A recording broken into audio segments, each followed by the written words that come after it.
Test 1, test 2. New microphone test. Nice.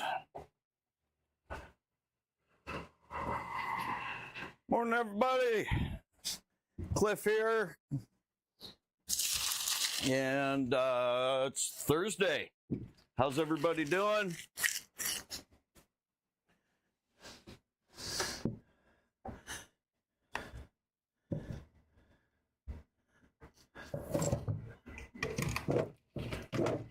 Just getting set up.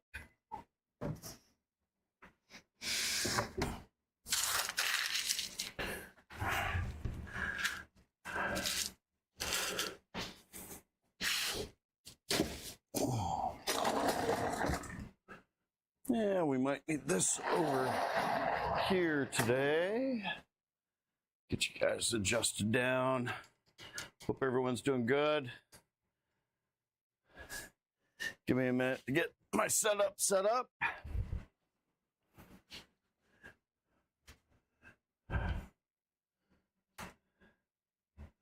And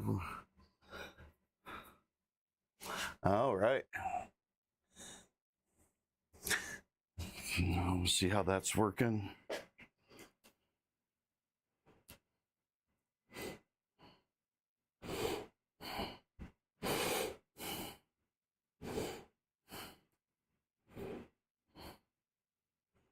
Check in with everybody here.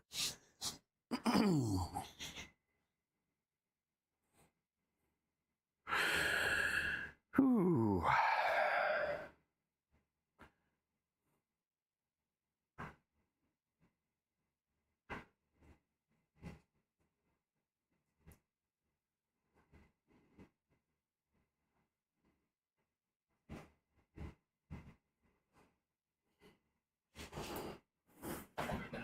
Huh, interesting. Let me make sure that we're actually live here.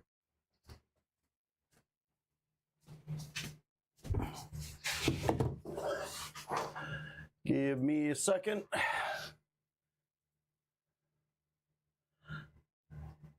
Yeah, I see us on Kick.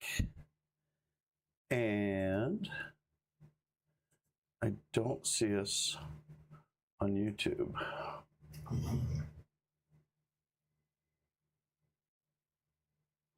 Oh, I do. There we go. Were you anywhere near the Lahaina fire when it happened? If you were near the devastating August 2023 fires, I'm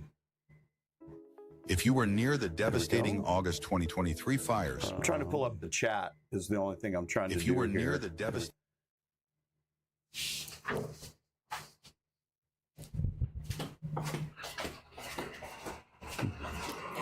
Gotta have the chat. If we don't have the chat, it's just me talking to a camera. That ain't no fun. I've done that.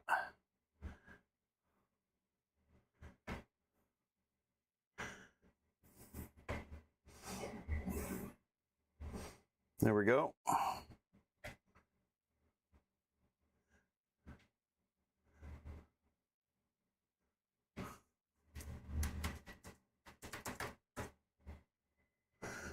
Cool.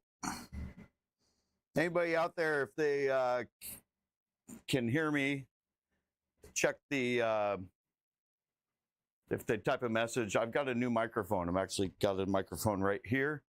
And the idea is that it should let us be able to hear very well, no matter where I'm at in the shop. You should be able to hear my voice better. So if somebody can confirm that, that'd be great.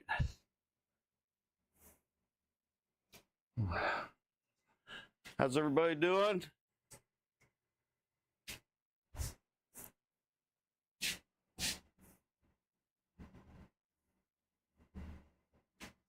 Nice. Yeah, the other microphone was the webcam mic, and so we've swapped over. And today's goal, I'll set us up so we can, right down here in front, I've kind of cleared the zone, but I'm just taking a peek at what we got. Oh, weird. Ew. You won't hear me say ooh very often.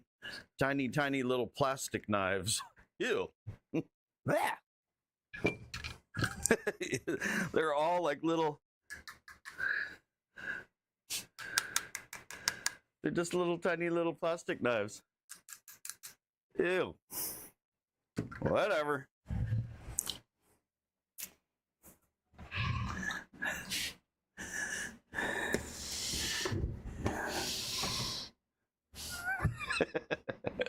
Ew. All right, here's the good stuff here. I'll bring this over. Gotcha. I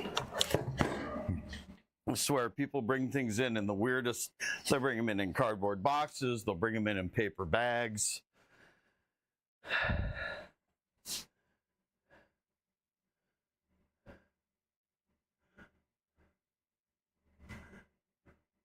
There we go.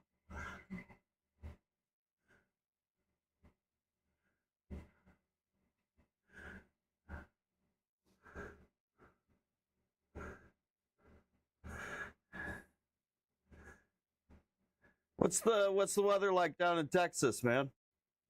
How are things going? I know you were having some twister action and stuff. Is that when there's just a big temperature difference and stuff like that?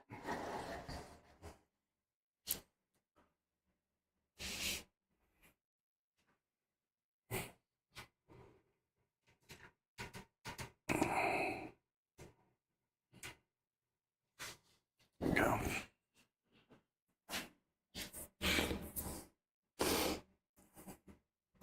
This should work. Yeah, paper bags with the points poking out both ends. Perfect.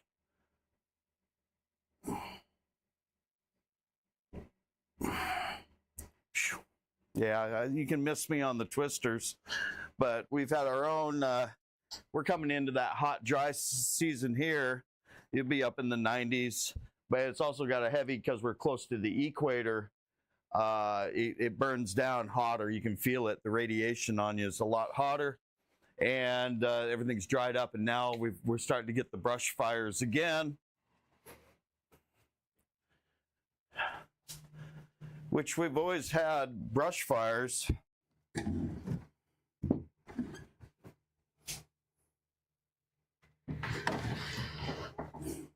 After last year's, 2 years ago, the tragic, inconceivably massive brush fire. Well, it wasn't a brush fire. The fire in Lahaina, 85-mile-an-hour winds is what just destroyed it. We get fires every year, and the winds. Right now, we got one on the backside of the island, and it's down where they can't even really get the trucks or anything to it. It took 500 acres, and they were just trying to keep it with bulldozers, make a containment line, and buckets, helicopters just dropping little buckets of water on it. And lucky the fire was not, the winds were not significant enough that they were really mild, and still they couldn't contain it for 3 days or so. So our phones are just on alert all the time. Massive, notifications every 10 minutes. And they did have to evacuate some people and so forth. I'm still testing the new, they're ceramic belts. Might as well just call them what they are. They're they're the same equivalent to Red Label or VSM. Maybe about VSM ceramic. I can see them starting to wear through, but I've done 30, 40, 50 knives. They don't run as cool as the Cubitrons, but they'll get the job done. And I'm still trying to determine what the final pro value price is going to be. The new pro value Trizac knockoffs are holding up really well. Yeah, I'm about done with you. You passed the test, but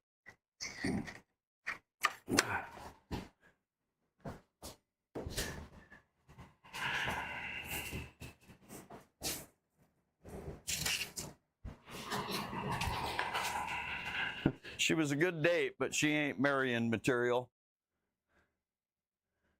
Right?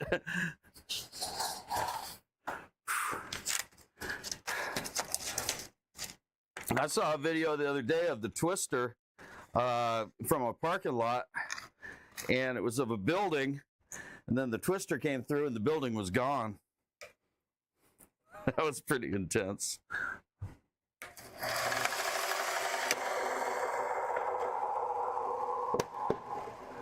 Nice. All right.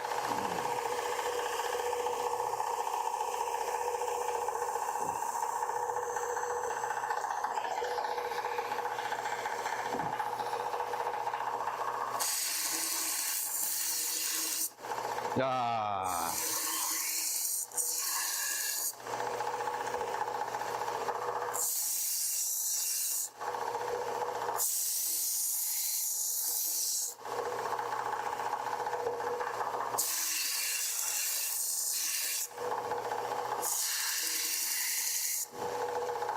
Down and back.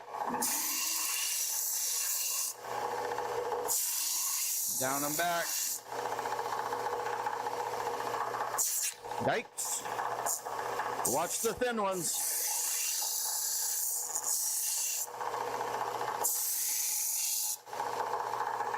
The truth is the new angle guide is skinnier, and I've got, 10 years experience with the old angle guide, even with the cutout in it, but this new angle guide is skinnier than a belt. So you do have to watch it on that corner because there is no support. I'm used to dancing right up to the edge of that corner with these tiny little knives. Now that corner ain't there no more.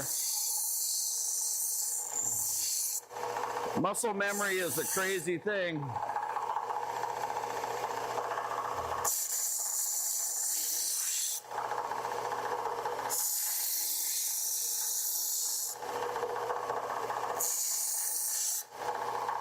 And if you want the angle guide closer to the belt, you can, adjust it inwards, or you can just bend it in. You can just do that, and now it's closer to the belt.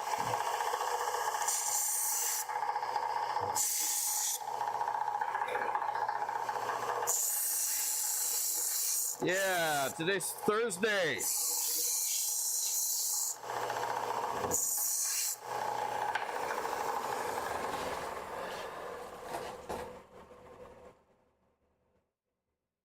Right? Tuesday is save to time. No, today's Thursday.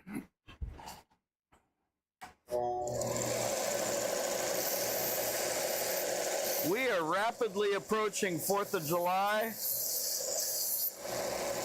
here.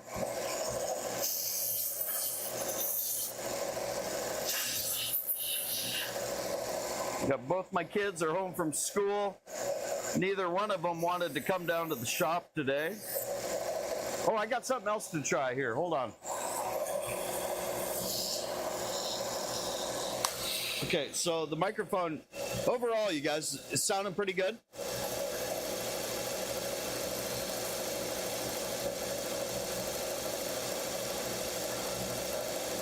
Somebody in chat give me a yeah. Okay, but you can hear the machine. So I'm going to go to test one here. That is low filter. And low filter, I'm trying to filter out the machine in the background a little better. How about high filter? High filter, reduce the noise from the machine a little better. So I'll go back to no filter, that's full noise. This machine's noisier, kind of.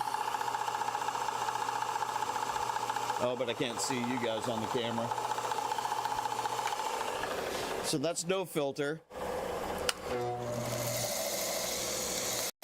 That's low filter. So there's low filter over here, low filter, and see how that sounds. Trying to get that background noise to go away, and then I'll go to the high filter. Okay, that's high filter. High filter. Okay, so low filter is what we're looking for. There we go, low filter. And you guys can still hear my voice real clear and everything? This has got to be way better. That first live stream I did, it sounded like I was underwater. That was the webcam and some sort of compression. Yeah, nice. Okay, good. Well, this little thing, I'll probably do a review on it at some point. It was only about $100. And it's got two mics, two wireless mics, and the unit. And I can use it with my cell phone too. So if I don't want to, what we're using is my webcam. And it's a pretty good webcam, but that goes straight into the OBS software, and then it gets live streamed out to 2 different platforms. It's crazy. It's much easier to just use your cell phone and live stream directly to YouTube, but I'm not sure. The quality was only 720p. Hey, Javier, what's up? We're just playing around. I think this is the third. I mean, I've done live streams before, but I'm actually trying to make it a thing and keep it part of my shop. It's fun to hang out with everybody. I'm here in the shop Tuesdays and Thursdays.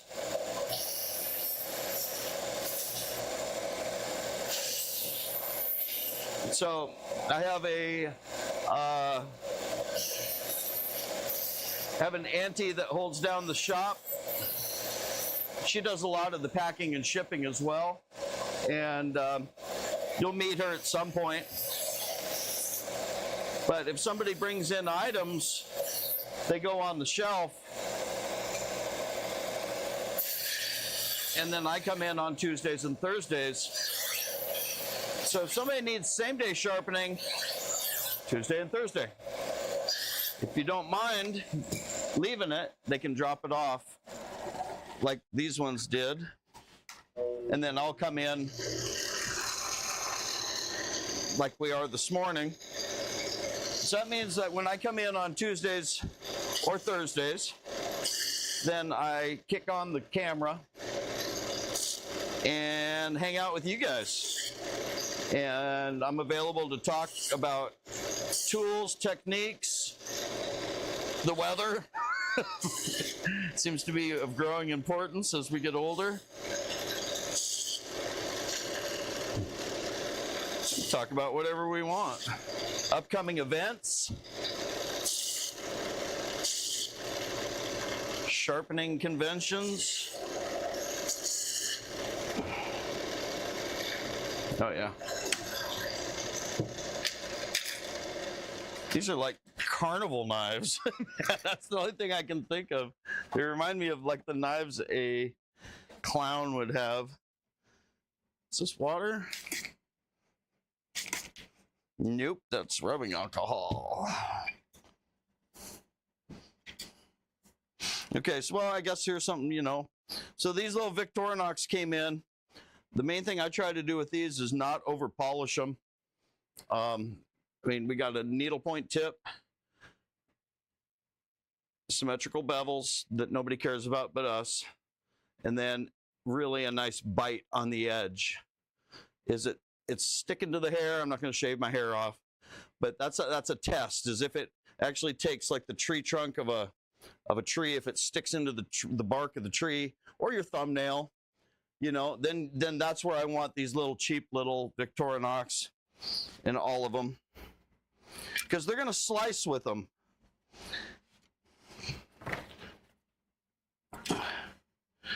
I could polish them And I just don't think they would be happy with their performance. They're going to perceive the sharpness as being more when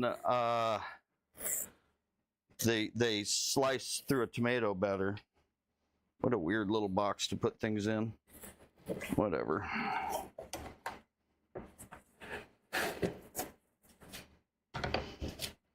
Okay.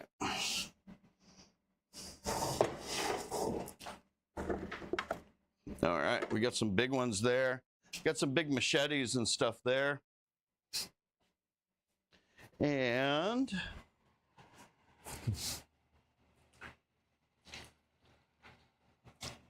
I'm going to try and keep the live streams a little bit shorter. The other day I did it was a 4-hour live stream. I just don't think people are going to watch it like after the fact. I'm hoping that maybe if we do a 2-hour live stream,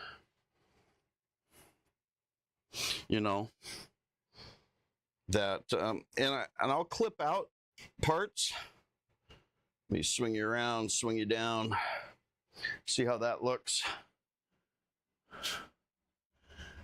Looks all right.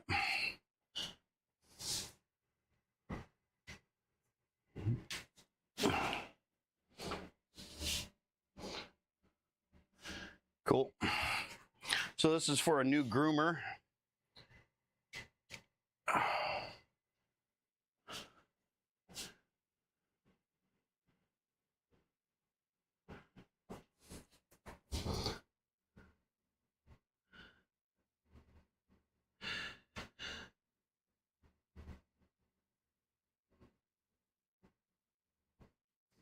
Yeah, Cove. Well, I'm using a 4K webcam right there, and then I think you nailed it actually for the yeah, Cinco. Two transmitters, one receiver, just over $100. And I guess I don't need the low if I'm not running a machine. There we go. And these are brand new. They showed up on Tuesday. And then I took it home and we were playing. They can connect either to my cell phone, which Samsung S whatever cell phone, or the computer. And I'm using OBS software, which I'm brand new to, but that's what all the Twitch streamers use. So pretty cool. So let's see. This groomer has put her name in very clear, legible writing all over these things, so I'll just make sure to remove those.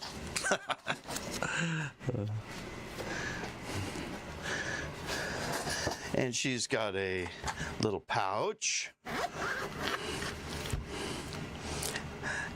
A dog grooming tools with no hair in it. I don't know if I should be excited and what do we got? I've never heard of these. Fenice Peak. Ooh. Well, they are brand new. Here's what, I'll just walk and talk because that's what we're here for. Hopefully this is right on camera. It should be. I look at the inside. I'm checking to make sure I've got a ride line. These are a convex shear, even though they are clearly inexpensive brand. Loose tension. So it means they've been, if they don't have the correct tension, then they cut into each other easier. Usually you want a medium tension, not too firm, but they'll loosen them up after you give them back to them anyway, so it doesn't really matter what you do. I'm going to show you a couple different ways we can deal with these. If they've got a good ride line on the inside, you can sharpen them without taking them apart. I know, blasphemy. But if it's a $20 or $30 pair of shears and you're going to charge $20 to do it, Some of them, you do need to do the inside-outside ride line and the curve. These are convex, but they've already got from the factory a small bevel on them. So you're not ruining them by putting the bevel on there because the bevel's already there. Same thing, and then we got a thinner, a chunker, and a curve. We'll do those in a little bit because right now I gotta do my favorite thing in the whole world, which is clipper blades. Here's a guybe, good tension. Yeah, they're dull, I can see that. So I'll just set that there. We have one pair of Kenshi professional shears, and usually they get the cheaper ones, but it's got the name on them. Kenshi Love 8, straight. Same deal, this one's got a bevel on the edge, so they're built to look like a convex hair shear, but then they put a bevel on them. This one actually has teeth, micro serrations on the one side, so we'll just deal with it when we get there. So this is the next area I went into after knife sharpening. And we got 1, 2, 3, 4, 5. She's putting the nail polish on the back end so she can identify her own tools. Fine. She's running thin, she's running narrow blades. Fine. She does have the one wide blade. So far, so good.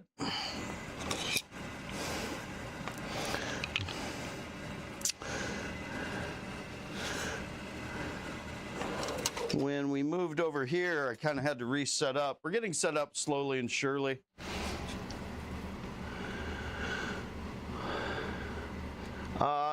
Hey, Caspa, yeah, you need to have a flat hone.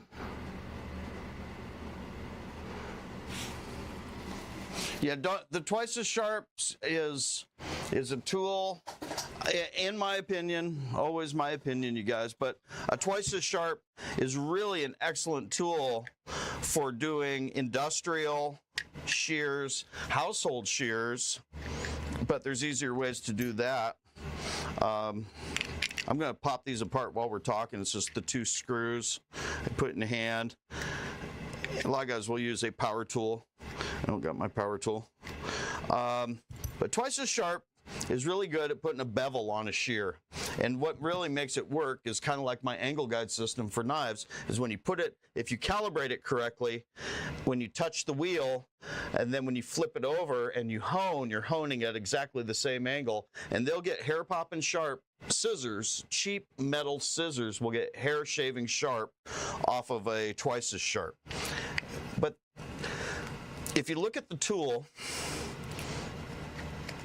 and you look at the wheel, and then you look at, you're putting a scissor blade against it, just by its form and its function, it's not inherently designed or going to be good at creating a smooth, convex, airplane wing, clamshell surface, and especially mirror polished. And there'll be people all day long, they'll tell you, yeah, you can do it, and you can do it. And then they'll show you that they can do it. And I've only seen one guy in my whole life that can do it really well. And he was a 30-year educator for Wolf Industries, the guys that make the twice as sharp.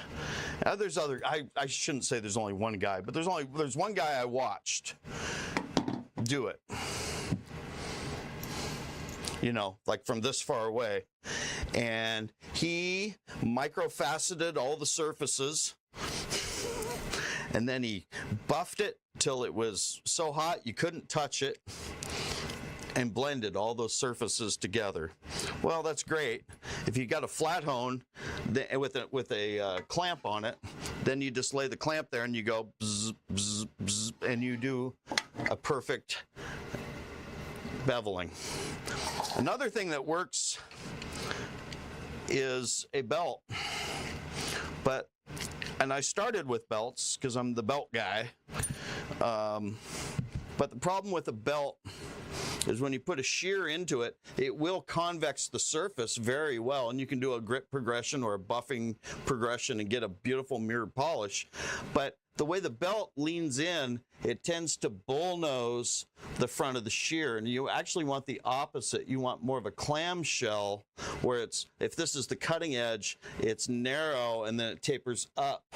Think of how a clamshell is, and then think of how a bullnose is. And so if you can reduce the bullnose through your technique, belts work fine. The other thing, though, I can say for sure is that belts, because I tried really for a long time to use belts, and when I went to the flat hone, my edges were sharper, and because you're going against a surface that's got a hard backing on it, the surface, the apex bevel was crisper and way sharper. So I could get things, you know, hair popping sharp off a belt with a buffing wheel and so forth, but you just get so much more control. And we'll do a few today here, and it's so easy that, you know, I'm not married or stubborn that you got to do it one way. I'm always looking for the best way. And I found a flat hone, which was a Hero 2, which is the purple single head machine. And I found it for under $2,000, which seems like a lot. It is a lot. One of the nice things is they keep their value. You can always resell them for about $2,000, and that's a good price. I wouldn't go with a cheaper machine. I wouldn't. The thing that you're paying for is this, the clamp. And the Hero 2 has got a clamp that's very similar to this. This came after it. This is the Kotoku clamp. And Kotoku's, Hero 2s are both very lightweight, very precise, and easy to use. You put your thumb here, you can twist with your wrist, you can control with your thumb. It's got stops with angles, you know, it's got the lock stops. It's got really a clean motion to it. Some of them are heavier clamps. Some of them have got different clamps, and so that's basically what you're paying for, is, and the quality of your work and the ease of use will reflect in that. Now the real question is, do we need to, probably should start with a fresh wheel.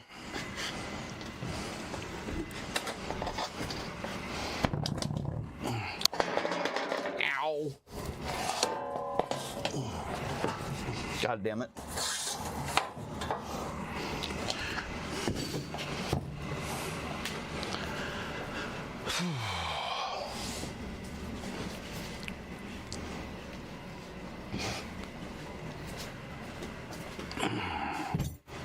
Get your camera set up here a little higher. There you go.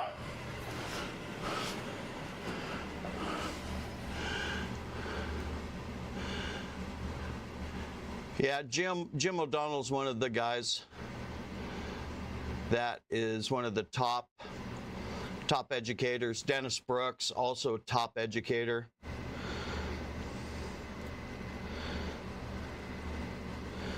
Can't say enough good things about those guys. They're the real deal, man. You know, we're all just guys. We want to have a job and get better at our job, get good at it, and these guys have helped teach me everything I know. So I use brake cleaner.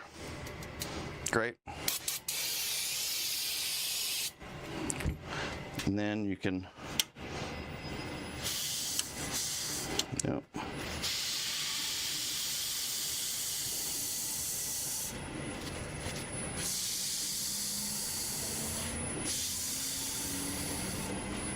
Let's get it clean.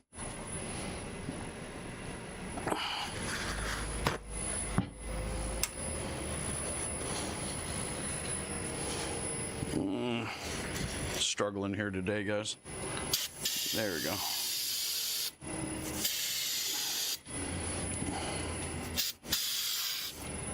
A lot of guys use, well, different things. Mineral spirits. a can of brake clean is like $3.50, and I just spent 25 cents, so I'm good.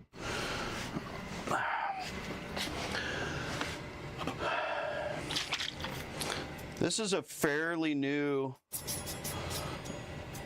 16-inch plate.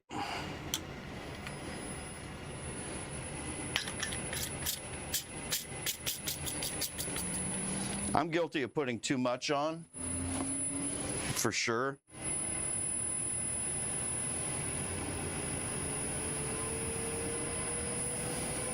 Smooth it out. And then you don't need as much as I think I put on sometimes.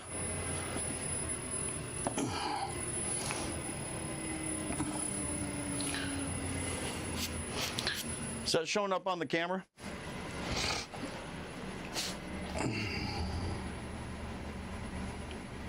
Yep. Minnesota Marine, it's funny because there is a, oh, I can't remember the joke. There's a wrench to fit every nut or something like that. But his teaching style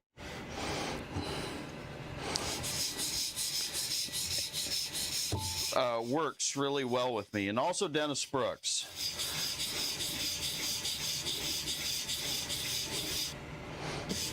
My first mentor, instructor was Ward Collins, man, and you know everyone pretty much knows he just recently passed away, and it took me the first half of the day just to decode what he was saying because I didn't understand where he was at. He wasn't teaching at a first grade level. He was up in, you know, 9th grade. So I've got a light coating on there.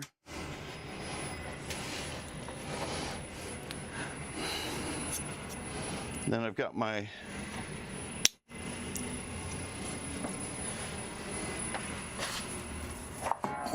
I did have a whole dust extraction thing set up for this, and I just don't use it that often. Just kick a little spark on it.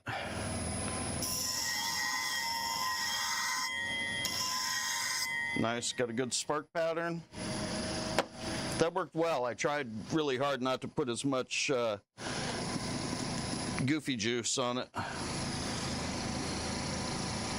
Okay, I got my line set up. The line is not going straight down the middle.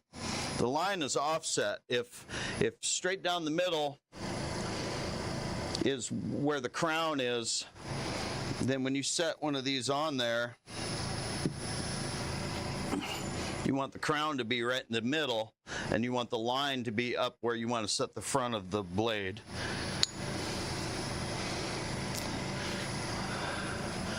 That's worn. See if that comes in. All right. And I do have the whole ramp slide thing, and it's just I haven't even connected that in.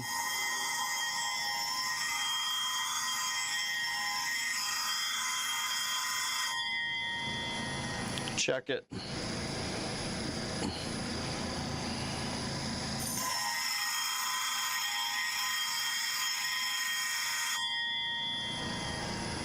I'll usually do that. If it looks good, then I'll do a little more just to make sure. Clipper blade sharpening is weird because you're not actually sharpening two surfaces and making a blade. You're taking a 90-degree angle that's worn off on the edge, and you're trying to bring it down until where you get a crisp corner again. My understanding.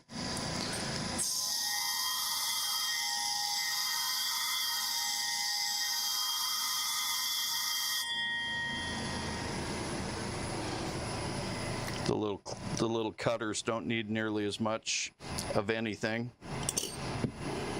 These aren't in bad shape. One of the nice things that's nice to see is there's no rust really, a little bit of discoloration, but like that cool lube, when they get them real hot and then they try and cool them off with the cool lube. It's a weird looking pattern.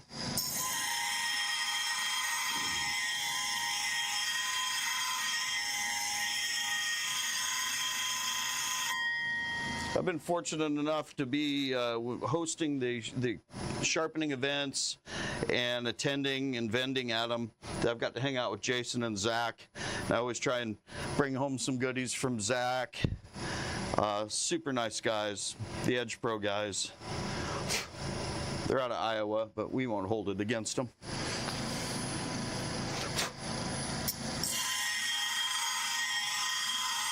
I've been to Iowa once. It was so flat, it freaked me out. I kid you not.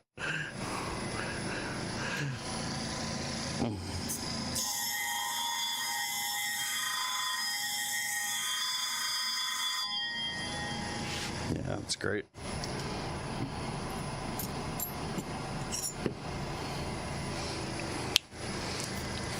Well, good. At least these aren't, I can tell just by the shape of her scissors, there's not even dog hair in them. She's probably just a baby groomer.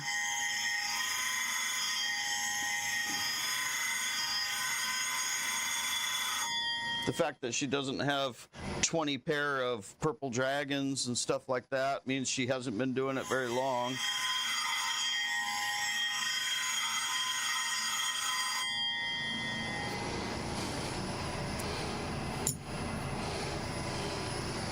So this is my third set right here. The cutter on the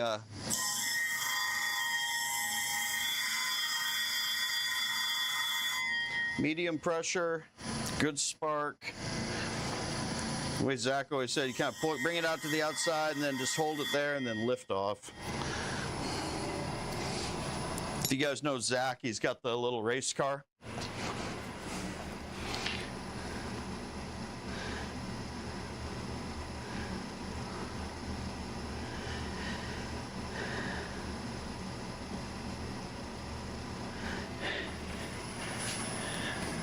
Yeah, Minnesota. Ward was he was something else, and you know what? That the memory of him carries on through us with the way we help the next people too. You know what I mean?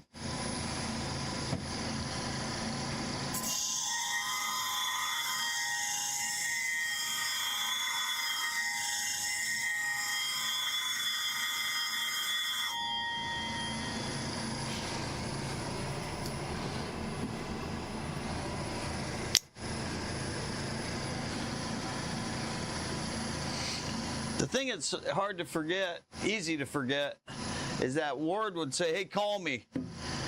And then he would talk to you, but he never talked to you like he was the knowledge was up here guy, and you're the guy down here. Some guys want you to feel like they're the professional and you're the amateur. And there's only one, you know, the knowledge is but it's a special thing.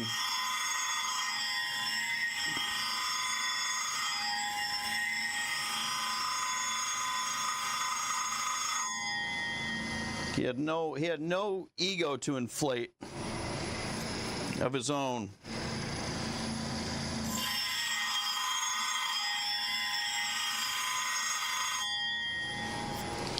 Which is pretty cool. The other thing Ward always made Ward special to me was the fact he had no filter. If something was BS, he'd point right at it and go, that's BS. He didn't care where he was at.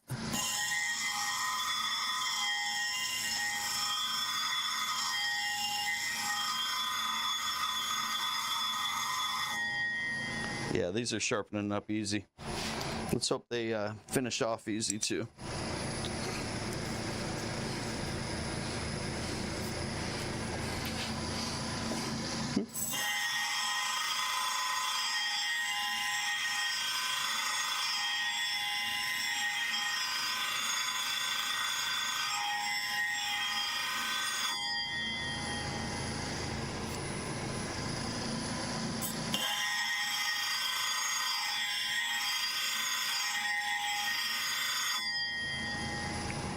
I gotta say, this is working pretty good. somebody on one of the forums on Facebook recently was talking about how much, and I realized that I was going heavy. I was going thick on the grit, thick on the lard adhesive, and then you put more grit on to soak up the wet. And so I ended up with a big old sandcastle on top of my thing.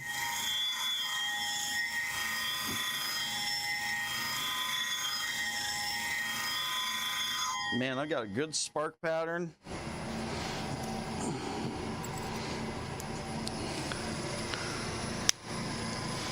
And this is 6, this will be 12 blades, which is about where you should stop at 10 or 5 sets.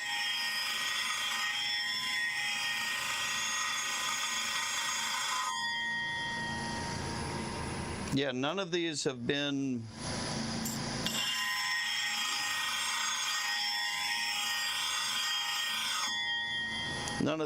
weird where you get them halfway done and then you see that there's 2 facets to them or whatever. Well, that was worked out pretty well. Let me get you guys back here, down here, over here. There you go.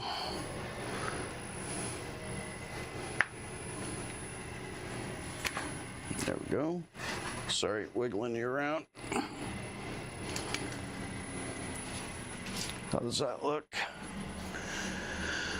Oh boy, you guys need to, there we go.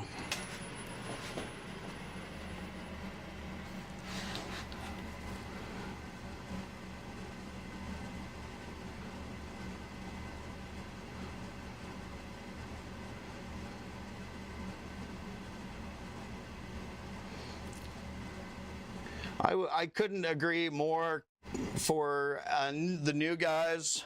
This machine right here, I can sharpen with a $300 machine, a $500 machine, a $1,000 machine.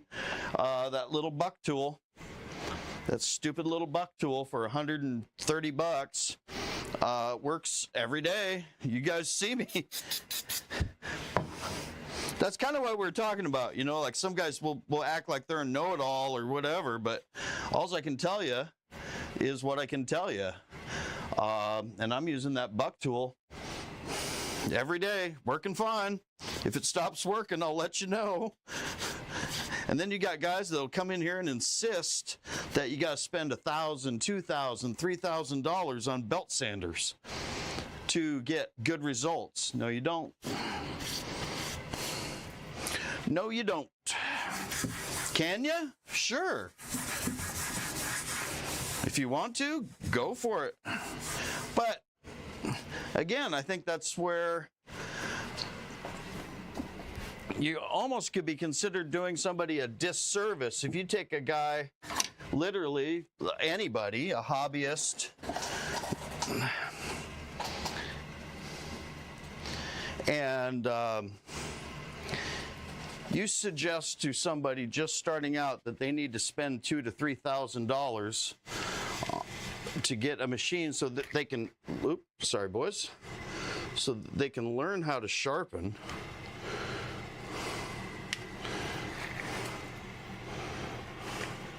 Well, that's just kind of rude. There we go. Maybe I'll move this down over there.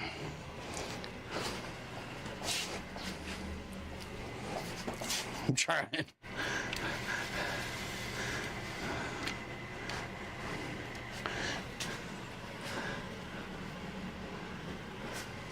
All right, well, I guess you just get to see my hands today for now.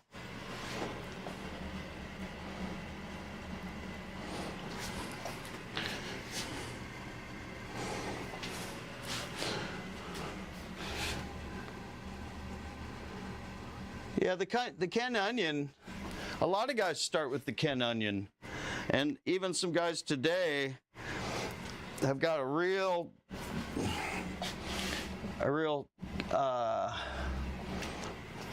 I had one guy, I guess you're not doing something right unless you get somebody that doesn't like you much. I got one hater guy, and man, he talks about 1x30s, and I can tell who he is even when he changes his name. Because he calls 1x30s underpowered wood sanders. But a Ken Onion is a specialty machine designed for sharpening. Well, the truth is, the Ken Onion's got a really fairly weak motor.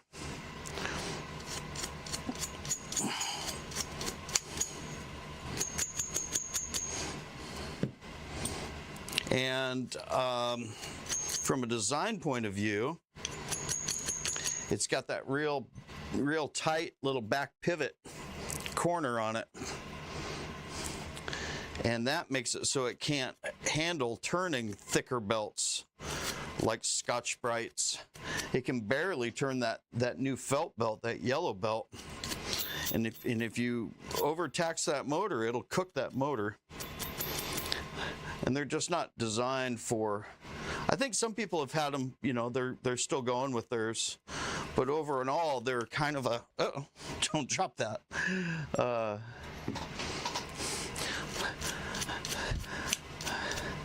I mean, everything in life, you can kind of make a checklist for it, right? Is it small and compact? Check. Is it low power? Check. Does it go edge leading? No. Can it do Scotch-Brite belts? No.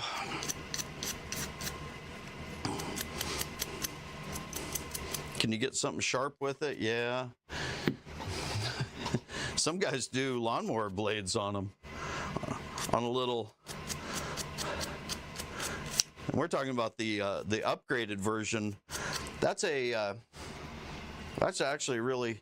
So the Vivor that I just did the review on the other day, I think that retails for just over $200.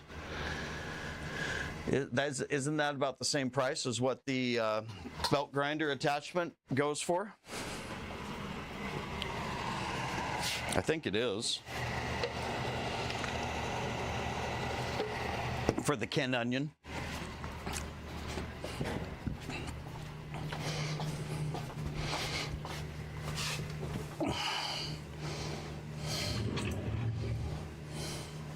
This Voyage drill is your savior. 4-flute spiral design, efficient cutting, fast penetration of all kinds of materials, working efficiency skyrocketed. Fast penetration of all kinds of materials, working efficiency skyrocketed. Nice. Looks like we got about the same number of people as we did on Tuesday, which is cool. Looks like we got about the same number of people as we did. I got nobody watching me over on Kick on Tuesday. Not cool. Which is cool. Looks like we got about the same number of people as we did. I got nobody watching me over on Kick on Tuesday. Not cool. Which is cool. Looks like we got about the same number of people as we did. I got nobody watching me over on Kick. Oh, I got two, I guess. Maybe I'm one of them. Probably. Kick may become a thing in the future. Probably. Because may become a thing in the future. Probably. Because sorry. In the future. Thank you. I'll get out of there. Sorry. Let's see if it goes away now that I'm back out here. Get out of there. Sorry. Let's see if it goes, I know what it was. Now that I'm back out here.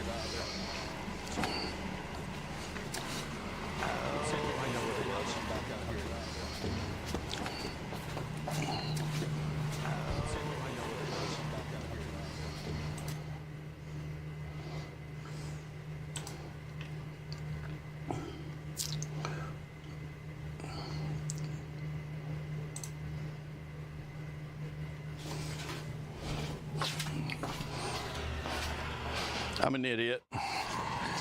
I opened up the YouTube in the other room and I didn't have it muted.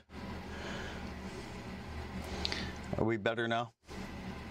Yeah, I had to mute even though I couldn't hear it because I have all the audios turned down, it was picking it up. Interesting. Okay.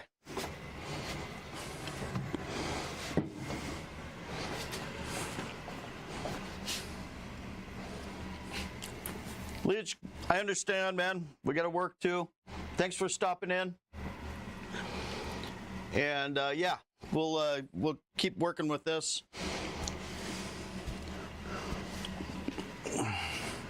Try and keep it a little more interesting. I think what makes it interesting is getting to talk with everybody.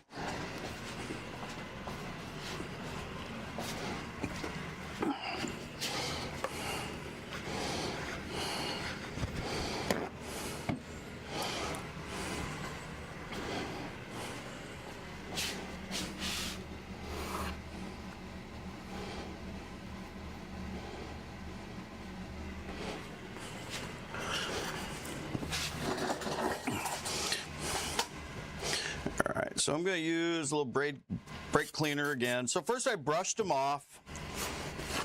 I do got a demag.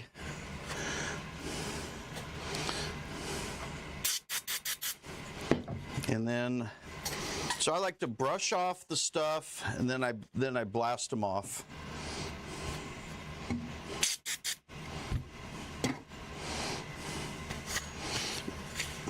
If I was doing a larger volume, I probably would use a different technique. This is just kind of the method I picked up when I was in my van, and I didn't want a bunch of paint brushes and buckets of lacquer thinner and mineral spirits.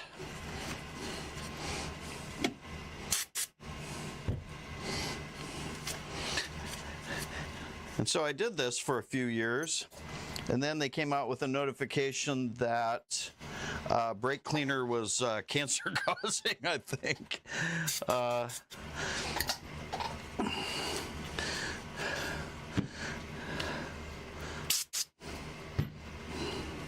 So I probably should stop soon.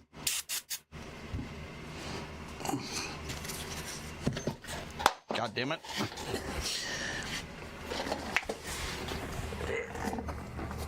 There we go. Pardon my French.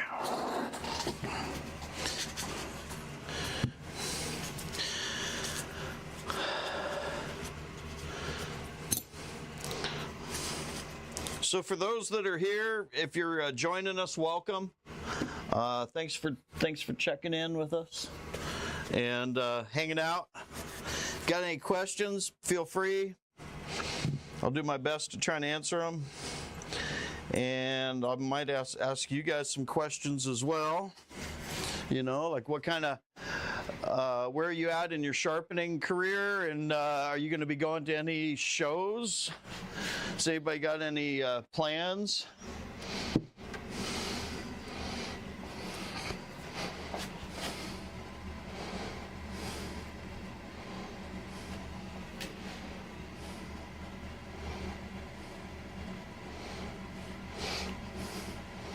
So coffee is everything. You know, it's funny because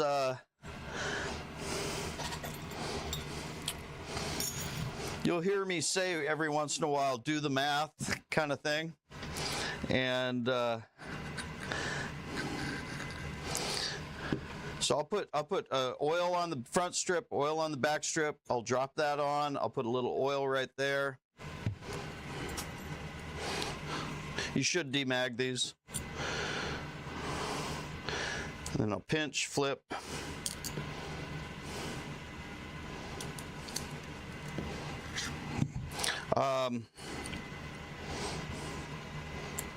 So these clipper blades you get used, let's just call it $10 each. You got to take them apart, clean them, sharpen them, clean them, put them back together, test them. You can do 10 in an hour, something like that, maybe. I'm just rough balling here.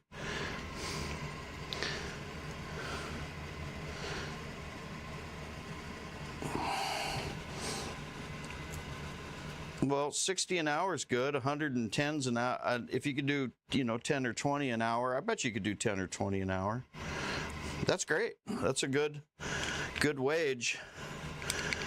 I can do.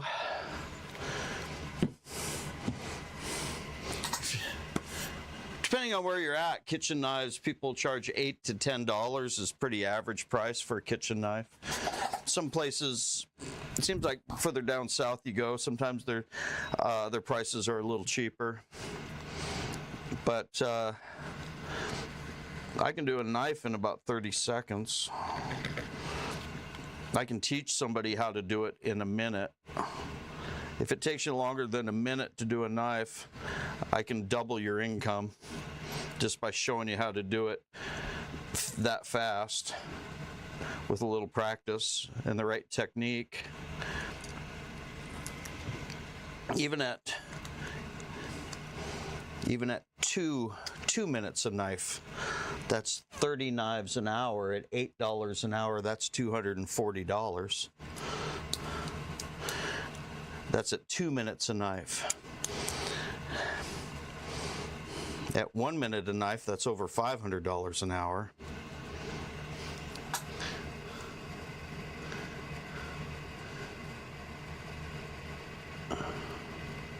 What I'm doing is I'm using this light right here to make sure that I've got a clean, uniform gap about as thick as a nickel.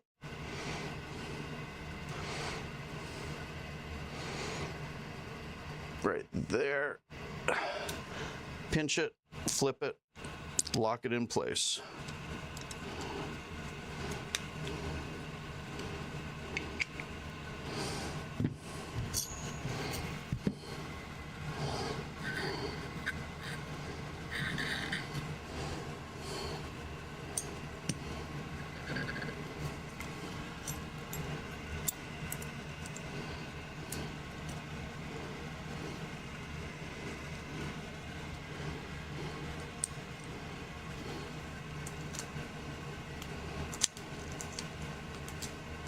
Come on. Ooh, this one's slipping all over the place. There we go. Nope. I blew it.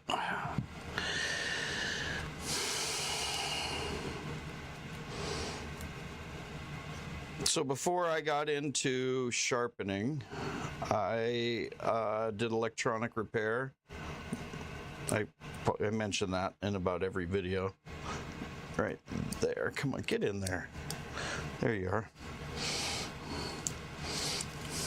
Actually, I still have part of the business, but I had an arcade video game company. I grew up playing video games like most kids did in the 80s. And then I went to electronics school in the 90s.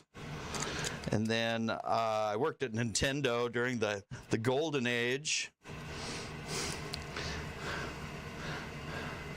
I said Atari Space Invaders, I had an unofficial world record at over 200,000 when I was 12 or 13.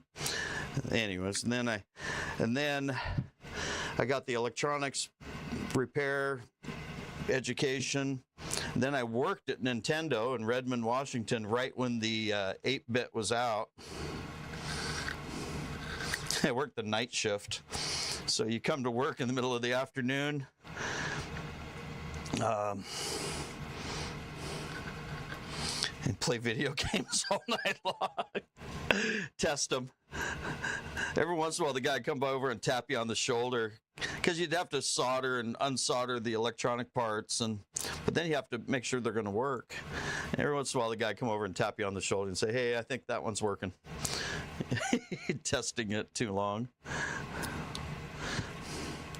But it's like anything else. It's a job of repetition, and it didn't take long.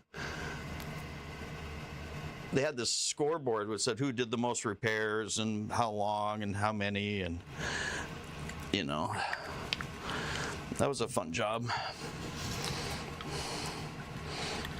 And then years later, I got a job working at a local video game arcade, fixing the video games.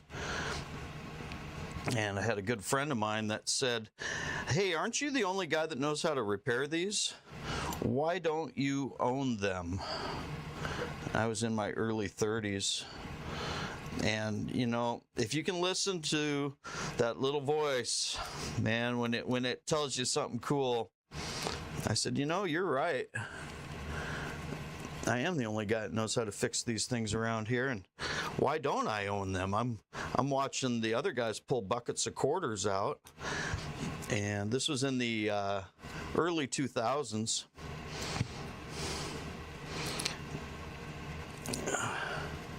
And so I bought, with the help of my grandma loaned me $10,000, and I paid her back within the first year, which was pretty cool. I think it was 10,000. Might have been.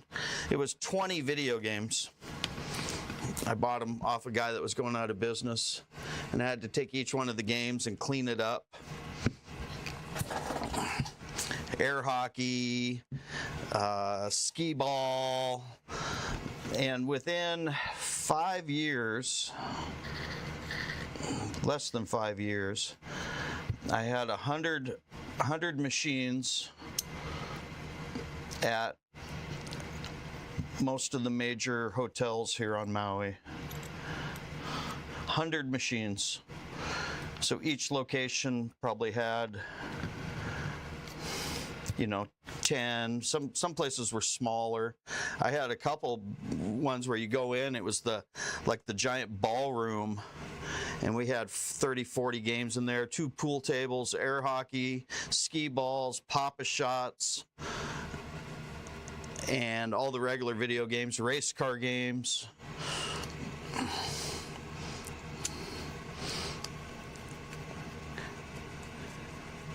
You can even find, there's a video out there on YouTube. It's under my personal account, I think, Cliff Curry. But it's Monkey Time Arcade in Lahaina. Because after I moved back here, we took a lot of those games and set up a retail location just as the great economic recession of 2008 hit us.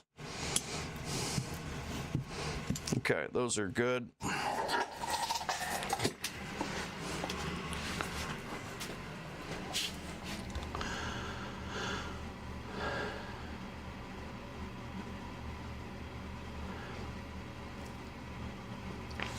Coffee is everything.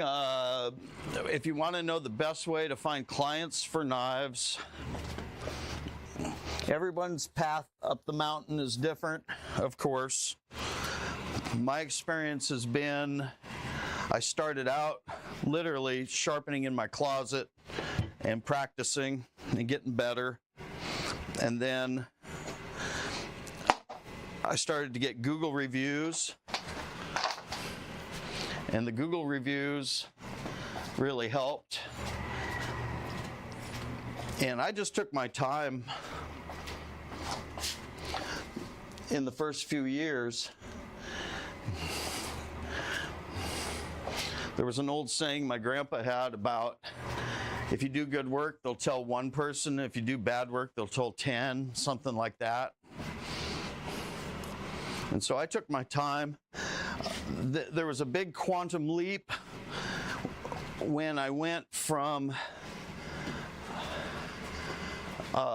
working out of my home, and I got my first farmer's market gig. That was a big deal. And once I hit the farmer's market, it was literally game on. You start getting 10 Google reviews a week. Maybe not 10 a week, but you get a lot.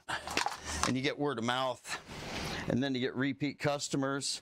And then you can choose whether or not you want to be mobile, or if you want to set up a home drop-off system, are some of the more common ways, or you do a brick and mortar.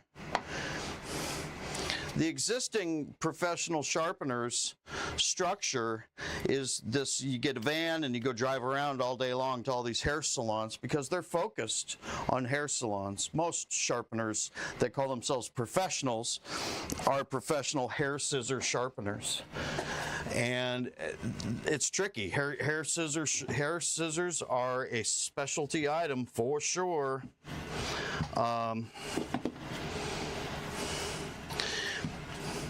to do kitchens and knives. Now it depends where you're at on the mainland, because there are outfits that have come in and lowballed people with horrible service at a horrible price, and it's hard to beat. But if you can step slightly above that and offer a better quality service for a slightly higher price, I think there's a way to beat that.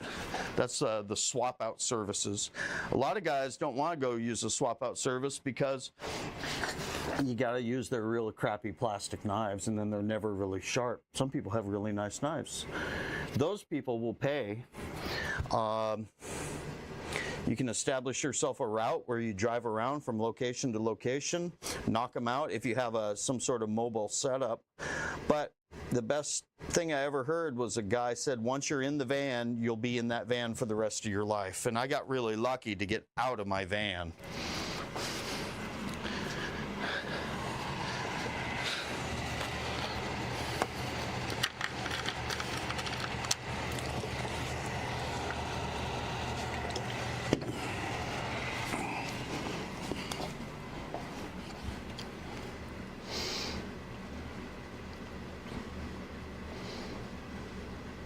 Yeah, Lion, you and me both.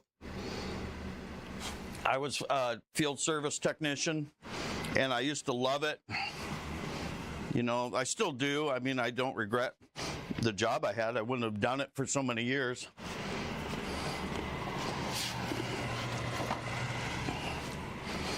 Even when I had the video game business, I would drive out and fix the problems. Don't you go anywhere.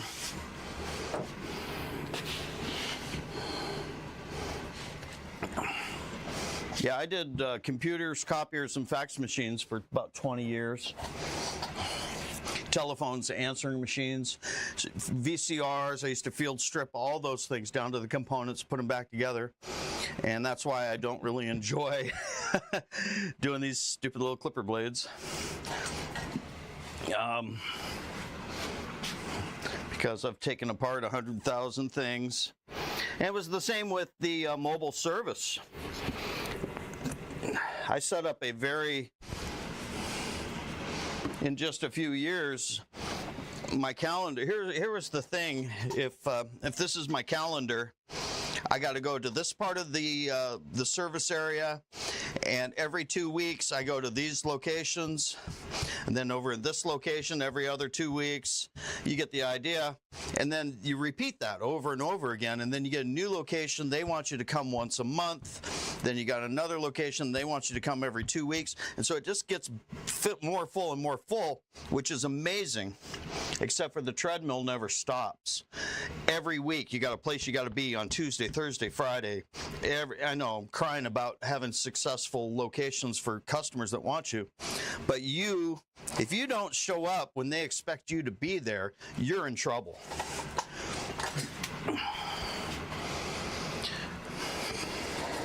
More or less. Bottom line is I'm in my 50s and I've traveled around for 20 and 30 years, and I don't want to do it anymore. And so I got really lucky because I had a full route. I was working part-time, pulling in about 80K just a few days out of the week, traveling around, and it was fine. You know, it was fun. I still enjoyed swooping in, and, you know, knife guy is here, and everyone goes and gets the knives. Oh, yeah. Let me go get the garbage can so I don't make a big mess.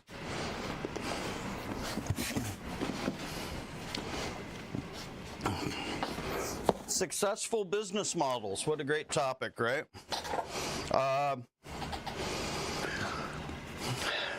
When you switch to a brick and mortar, when I switched to a brick and mortar, oh my God, she's gonna be so happy. I lost some of the commercial kitchens.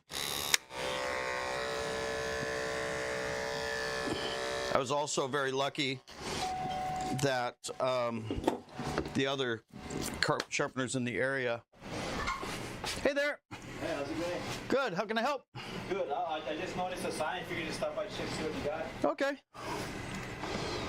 We got a few things. Here we go.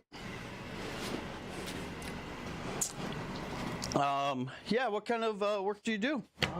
Mechanic work. Okay. You know, just the knives just caught my eye. Here's I'll just throw a couple out at you.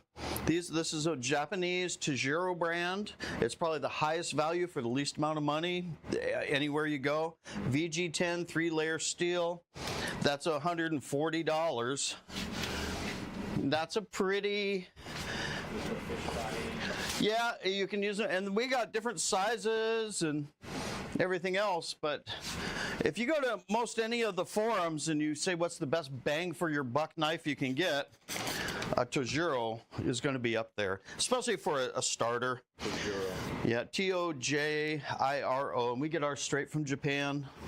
We have all the ones in the display case over there at Tajiro. We got fancier ones. We got Kikuichi. They're the 700-year-old sword makers. We have some Victorinox.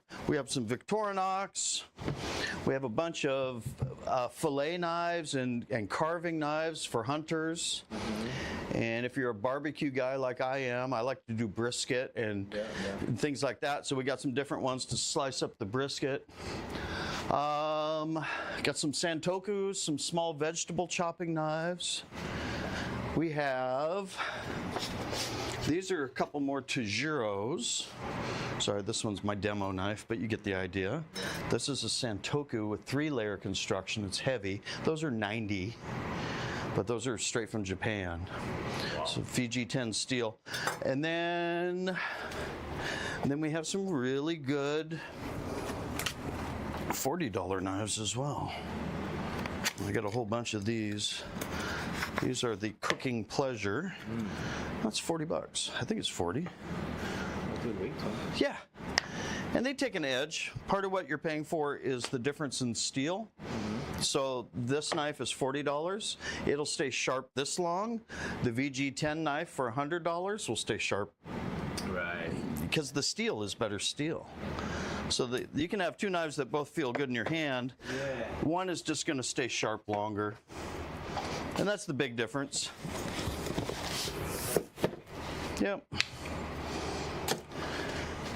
And then we got a bunch of stuff. So when, I watch them make knife and when they quench it. Yeah. What is, like, is there a temperature? They got to make that oil or something? Like, what's the purpose of quenching? It's complicated, but what it is they take the steel and you heat it up to 1500 to 1600 degrees. It becomes non-magnetic, so it goes into what they call a martensite, I believe it is. And then when you quench it, it takes all those molecules and locks them into place and makes the knife very hard and very brittle, but very hard. And then they take and they put it in a bake oven or and you warm your little hamburger buns, and then they soften the steel back slightly to where it's got a good hardness, but it's not going to snap like glass. And so that's the part of the process. And so the tempering is as important as the steel. You can have a good quality steel, but if Temper is the process after the quenching. Tempering is when you slightly soften it back, but not too much.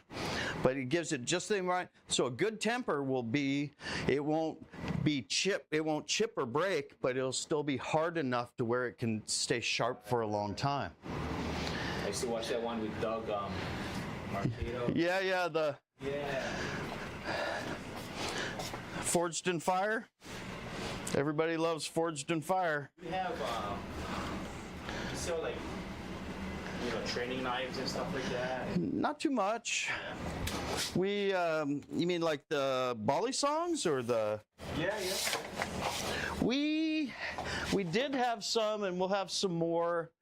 Again, we had the OTFs because they're legal now, and the butterfly knives, and they were in that display. We just ran out. Oh, okay. But we'll do a big restock for summer. Yeah. And and we always got some nice pocket knives. Some of them are fancy. Some of them are more affordable. I forgot I had mine in my bag, my OTF. Oh. I always put. But yeah, I'll check back with you again. And okay. Yeah, thanks again. Of course. Okay.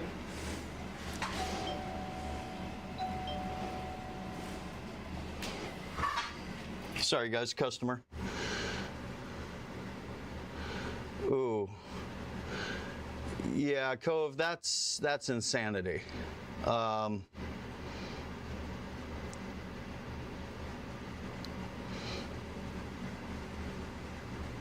mean, here on Maui, you can get, like this location here is in the $3,000 range. The really nice location I had that was right out on the main intersection was $4,000 a month.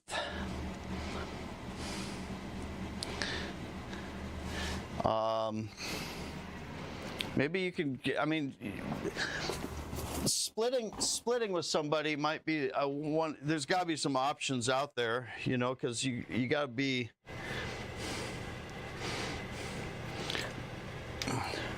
I was put off by the whole thing as well, because you figure you're talking 30 to 40,000 a year just throwing that away, right? To have a place. Woo. Love it.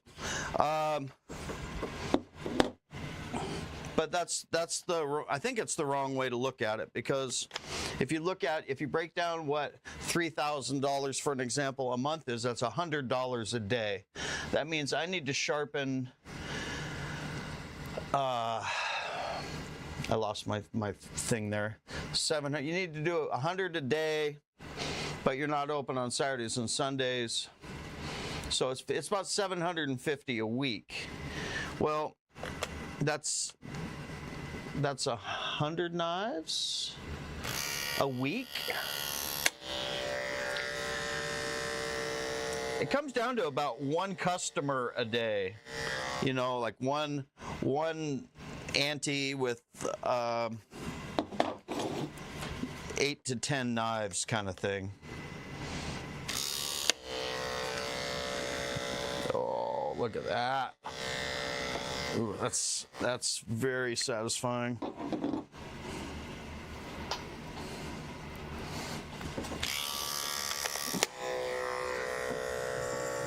Yoo-hoo.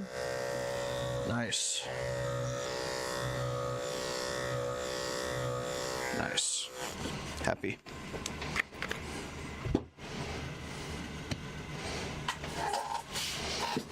So it is an expense, but I actually found that I can make more without having to drive around. Because when you're driving around, you're not getting paid while you're driving around, and your vehicle is a maintenance cost. Also a risk. I've seen more than a few sharpeners that have gotten smashed and rear-ended, and some guys work out of horse trailers and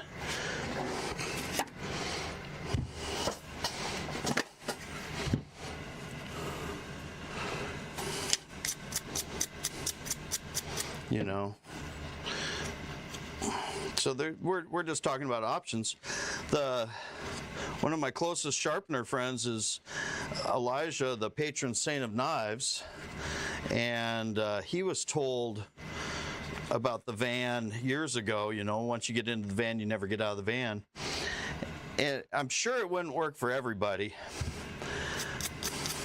but if you do yourself a favor, if you're out on the Facebook forums, you can go to knife sharpening, learning the finer points, or sharpening enthusiasts, and just search lockers, storage lockers, or I think even if you search patron saint, you'll see he might even have some YouTube videos up on it.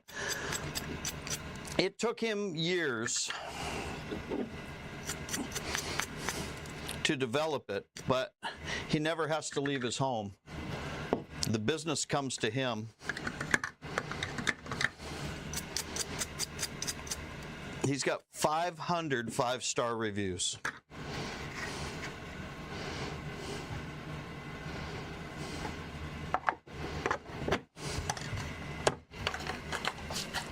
He gets up, he goes out to his storage lockers, opens them up, he takes all that work right inside. He works at nighttime, turns the music up,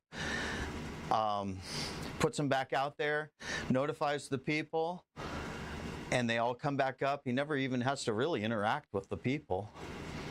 And it's an eclectic experience. He's got, you know, ornamental wind chimes, and it's a unique. It's kind of like going to a curio shop when you go to his front yard and walk in, and then there's these lockers, snack dish right there. He's got the whole setup, so you can come and drop off your items. The next day they're sharp.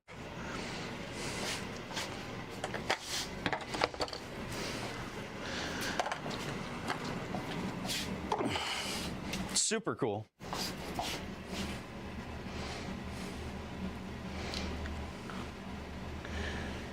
And I think the volume comes over time. The word of mouth and the volume, that's the slow roll. But it's low maintenance, low effort, it's maintainable. And I think that's something that maybe doesn't get talked about or thought about enough.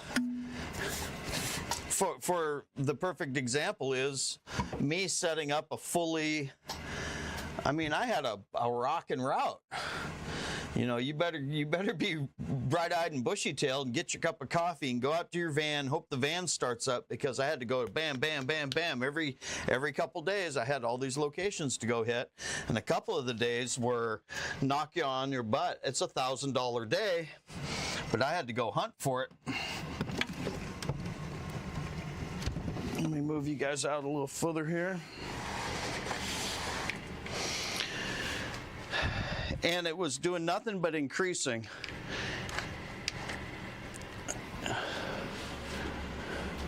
Oop. That seems about right. You guys see that all right? That looks good.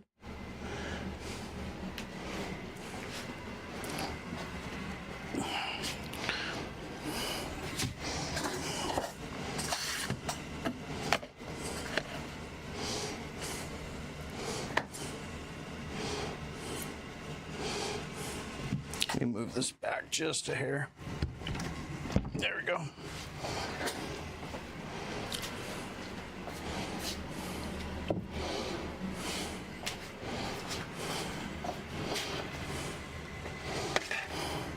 Okay, we're going to take the Kenshis and we're going to quote unquote do them right.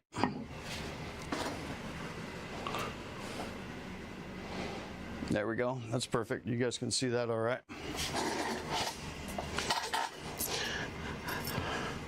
Don't lose the hardware. There's a knob, lock knob, clicker plate, post, shaft, usually a little tiny washer. Sometimes they're broke, sometimes they're not.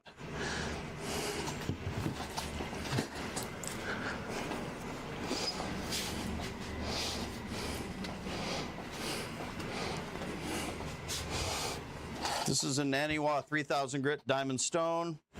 I'm going to take and clean off the surprisingly clean, usually these are just coated with dog hair. Super gross. Honestly, this is kind of the exception that makes the rule. Hardly ever look that nice. I'll take my 3000 grit diamond. I do keep mine pretty lapped, pretty clean. I got diamond lapping, but I'm going to use a little, oh, what do they call this in Nagura? I don't know. I kind of refuse to learn all the Japanese words because I'm stubborn. The little scrubby stone. Okay. Now, depending on who you're learning from or talking to, you can sharpen wet or dry. Some guys like to do it dry because you can feel there's nothing on that stone. It's clean.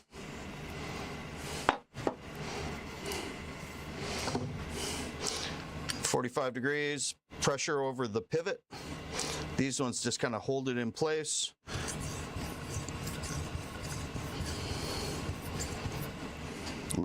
complete stop, lift up.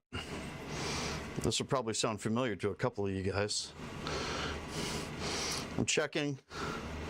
I've got a good polish all the way up. There's one little spot right here where my polish didn't quite get it. Hey there. Be right there. Okay, we're good. How can I help? Hey, got some things for me to do? Like work? Wow. Wow. All right.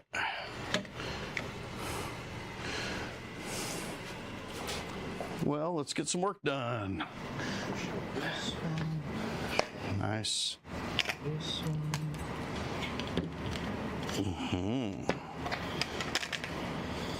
Ist gut.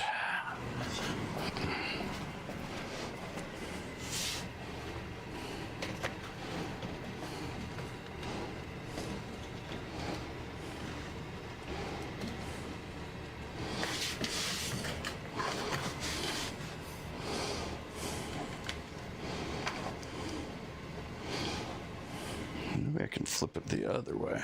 Nope. Hang on, you guys. Sorry. There we go.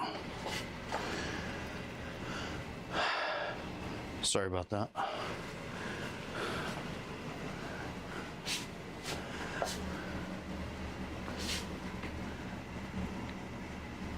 There we go. What we got? 3? 3. Okay. Just out of curiosity, how are you maintaining this knife? Whetstones? Whetstones. So when you use the whetstone, and when you use the whetstone, and you come to the end of that stroke, do you go like this, maybe? Yes. Yeah, don't lift up. Okay. You're elf shoeing that front end.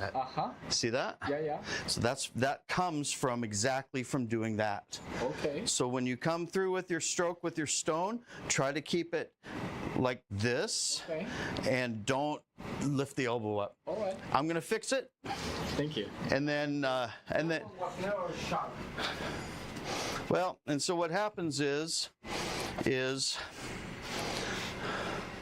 get this little elf shoe, and that comes from lifting up right at the top. And you'll watch guys with their technique when they do that. It's a common thing. There's no finger pointing. I know. I'm actually I'm doing a thing on Tuesdays and Thursdays where I live stream with my fellow sharpeners. Okay. So they come so we can all hang out. And we got 20 guys or so hanging out. Okay. So I'm showing them the situation, because a lot of them don't have a brick and mortar shop, or they're maybe starting out. Yeah. So they can see how you talk to customers, how you know. So we'll start with the easy one.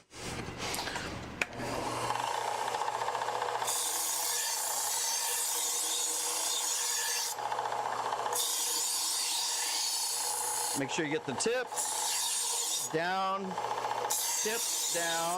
and then to take the bolster out, you just roll it right over the top using the angle guide as your brace. That makes sure you get the heel. This is a Kamikoto, and some guys don't like them, some guys do.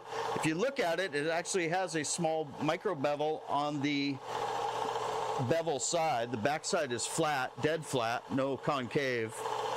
But if you take it and then if you put the angle guide on the existing primary grind,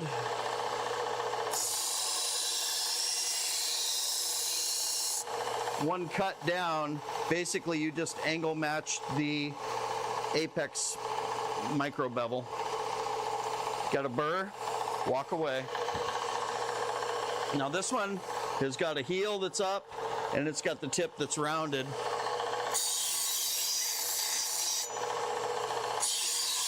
The trick, the natural instinct is to drop your hand, which is very similar to lifting the elbow. But if you hold it at a certain angle, I'm still not at the tip, but just by not, the very tip now is the only part that's curved over.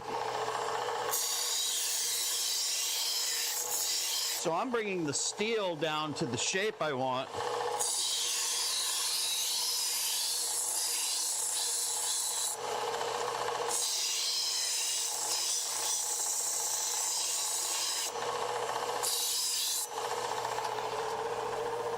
Hopefully that shows up on camera. So I've got a clean swipe, and I've removed a little material in here, and then I just let it naturally take its time. Now I need to fix this back heel.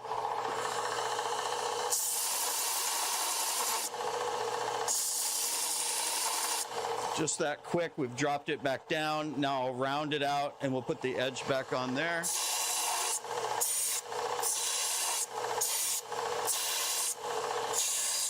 So I rounded it off.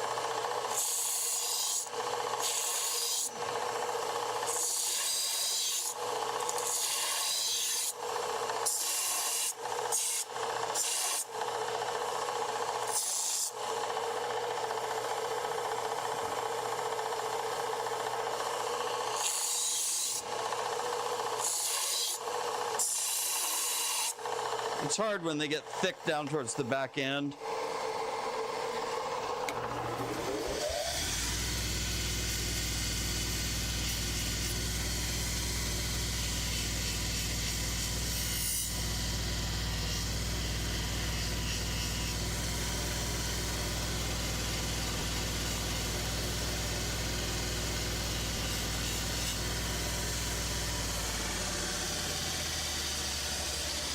There we go. So I dropped it back down in. I used the Scotch-Brite wheel to blend it all together. All right.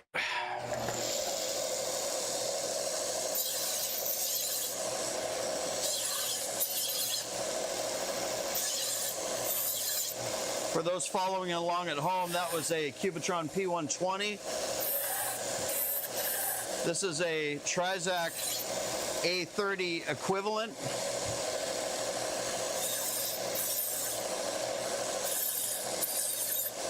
I know I'm going fast, but this is the single bevel that we put the bevel on the front, but it's got the burr to the back. I will go edge trailing on the back, and then I will cut it in edge leading. And I'll go edge trailing on the back flat, and then I'll follow that same angle, edge leading from the front. So I brush it down and cut it off, brush it down and cut it off.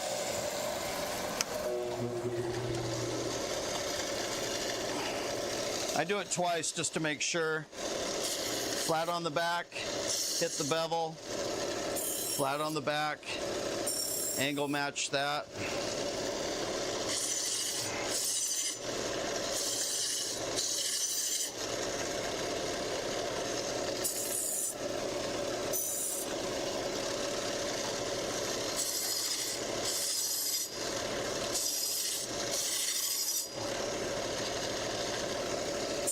I switched from the felt to the leather, and I'm having to readjust my angle ever so slightly. You, sir, I think are ready to go.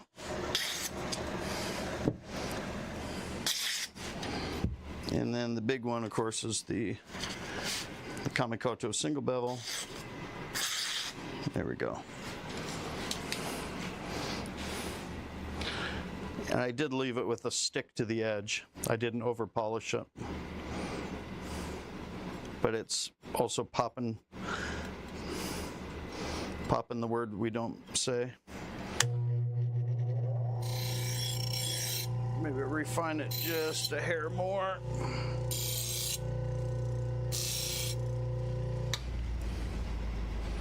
There we go. Kamikoto steel tends to be a little bit more brittle.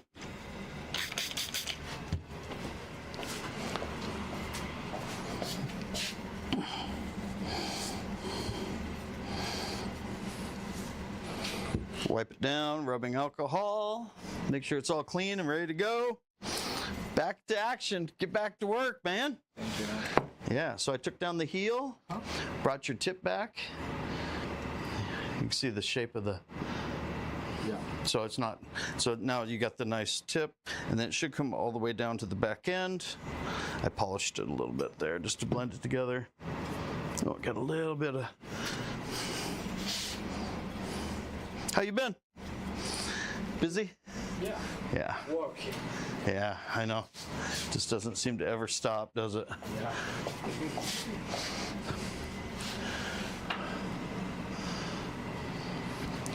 24 altogether.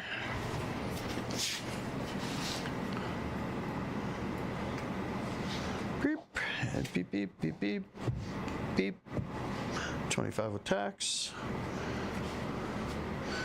Perfect. Excellent. Skip that, print that. And away you go. Thank you. Of course. If you need anything, you know where we'll be, and you had a bunch of other ones too, didn't you? Nice. Yeah, I thought it seemed like I remember we did a bunch of stuff together before. Well, we're Not using all of them right now, so. well, I know we're kind of in between the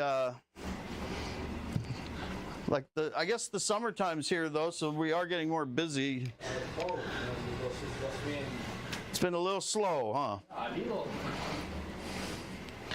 Yeah, we.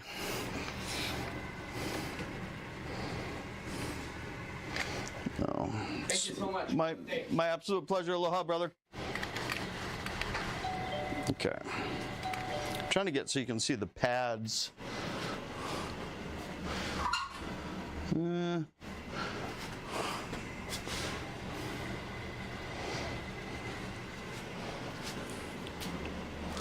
There we go. Nice.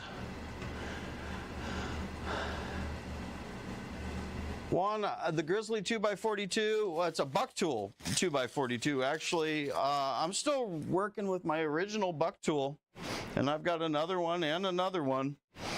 Probably will never use the third one. They were $200 each, and I bought 3 of them. And the joke was on me because I'm still using the first one. Okay. So we were talking, I think we were talking about the ride line. And you could do it wet or dry. So you can do either.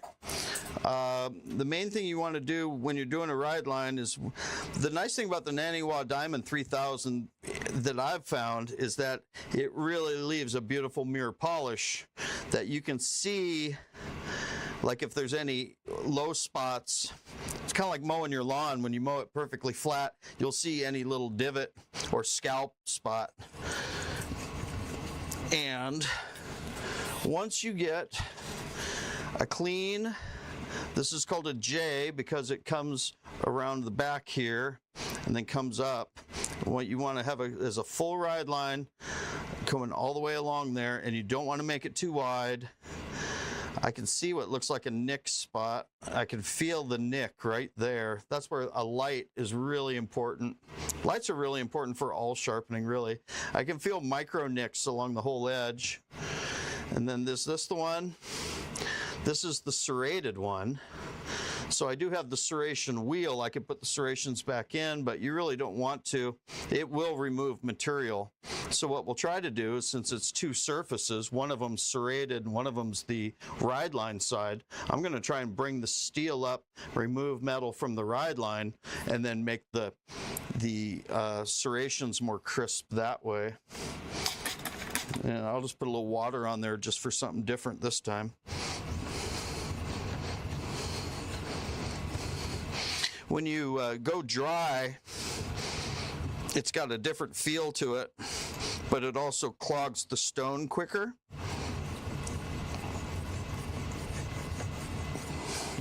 I did about 20 strokes. It is a 3000 grit, so you don't have to worry about it, washing things out.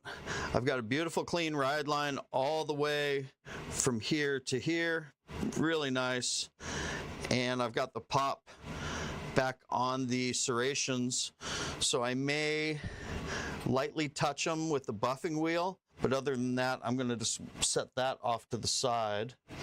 And then we will, now we're done with our ride line work.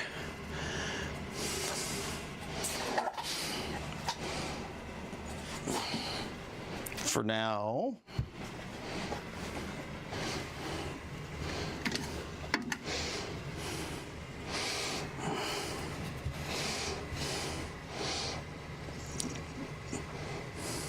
I wanted to build this just because I wanted to see if I could build it. But honestly, you only need 3 is real handy. And I'll tell you why. It's very similar to the 3-step sharpening process. You got a coarse grit that cuts in, reprofiles, removes damage. You got a secondary step where you blend and refine the grit, you know, and then you got your final stropping step. So this will bring up the burr, remove the damage. This will remove the scratches and get you to a place where you can buff and polish and do the final burr removal. And it's exactly the same, identical, as to the method that you use for knives. Okay. Hang tight here a minute, guys. Got one thing I need to grab.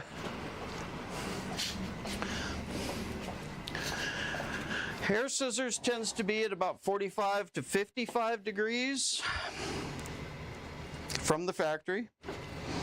Grooming shears, because they're softer metal, they tend to put them down in the 35 to 40 range. I'm going to go with, I'll go with 35. Well, these are the Kenchis. Let's go with 40. And again, there is a micro bevel on there, so I am not doing anything different than what's there. I don't have these things plugged in. That's awesome. There's a plug. Yeah, that was when we were live streaming on Tuesday. I was moving things around.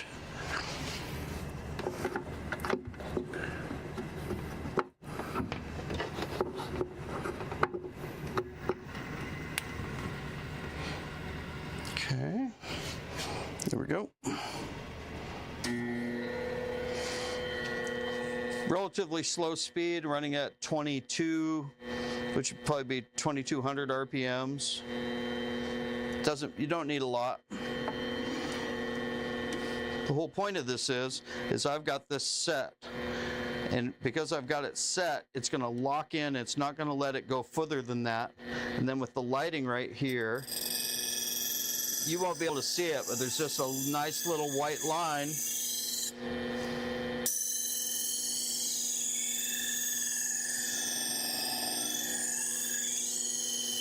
That almost goes all the way to the end, but didn't right down here. There it is. So that was that little bit of extra work, and now we've got a burr along that full length.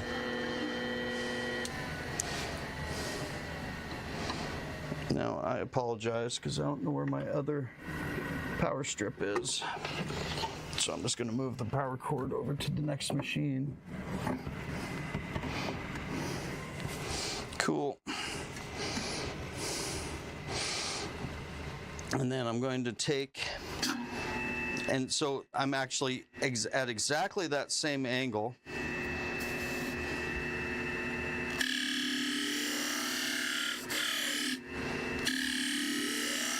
That was about a 400 to 600 grit CBN stone. That was very gentle, but then this is about a 1500 disc, and that will remove the scratches. And this is the felt pad. And then what I'll do at this step right here is I will take a brush, a plastic bristle brush, and I will push the burr back to the other side. This will weaken it and prepare it for removal. I like to move over just a little bit. Thank you. I'll put the compound on. And then my little pro tip is I like to decrease the angle by about 1 to 2 degrees to prevent that rollover when I'm stropping.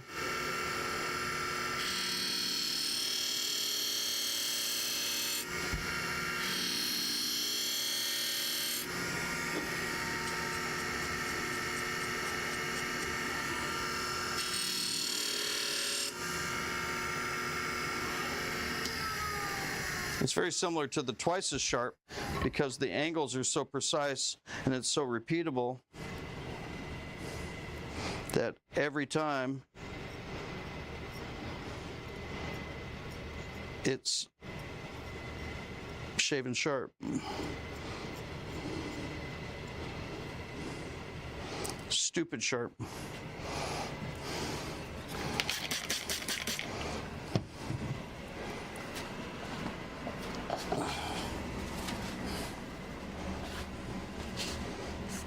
Everybody still here? Are we good?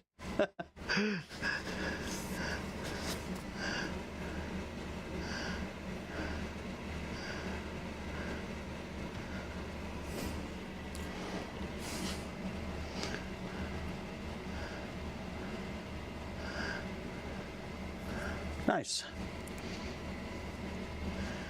All right, cool. So that is, so that was putting a bevel on a shear, and a convex would be that same thing, but with a little bit of this in it, a little bit of wiggle. We were gonna just lightly buff, just touch it.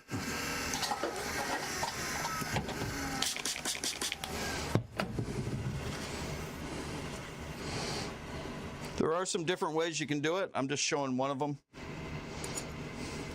So I'll put the pivot back in, put the screw back in, clicker plate back in, tension back on.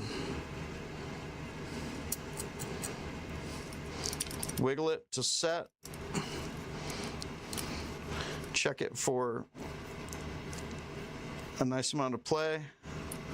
Some guys will spread them apart while they close the first time so that they don't crash into each other and anything loose would immediately damage that edge that we just put on there. You can pinch while you're opening, and then you can take a cut through something soft to also remove any loose material.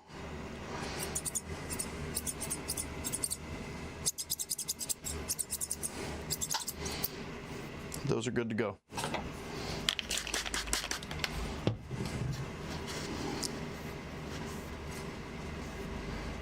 So you got one edge that's razor sharp and the other edge that's got the serrations re-crisped on them.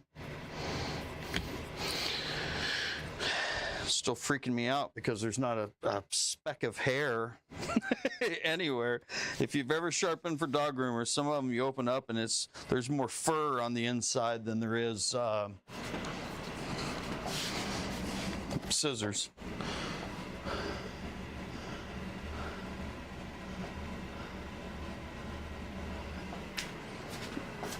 All right, well that was that. And now we got 4 more. So I'm gonna do a little bit different method because I did take those apart and do the ride line. And I'm going to tell you that I didn't need to take those apart and do the ride line. And some people will get pretty bent about it. No, that's not true.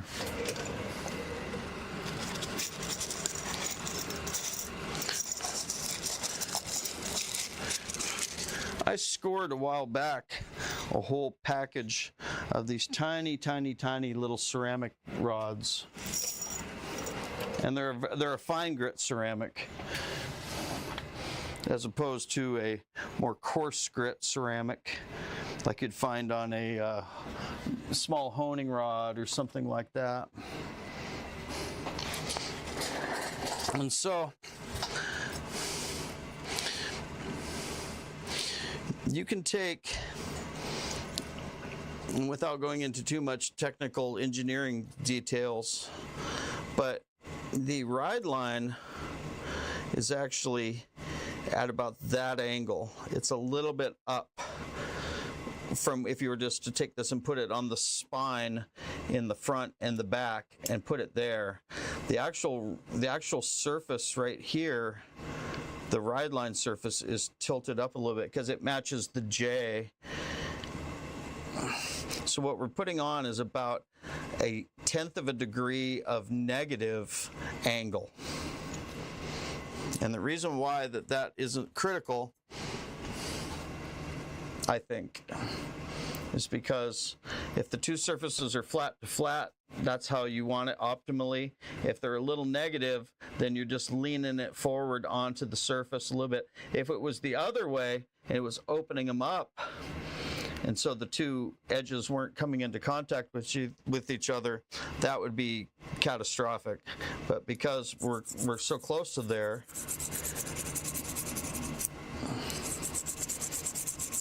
you can refreshen a ride line, especially if there's no damage to them, just like that. Then you clamp them carefully while it's still in place. Now, that's really going to bother me. Power cords, where are you?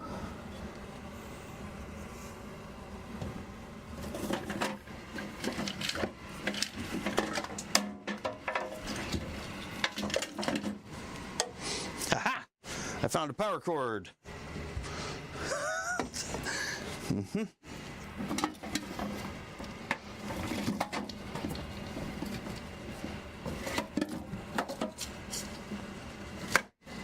Well, how?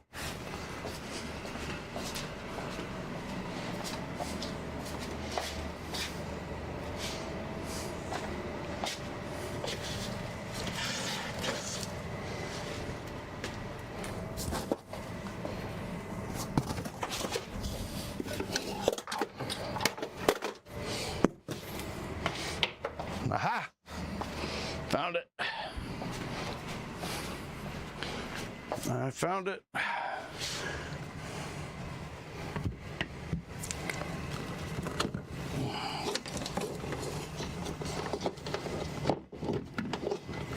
Goddamn cords.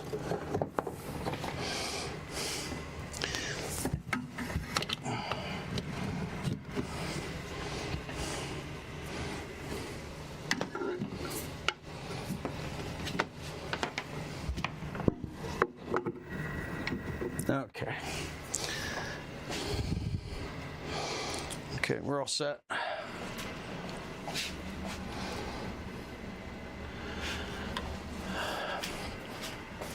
Okay. Then what we can do simply is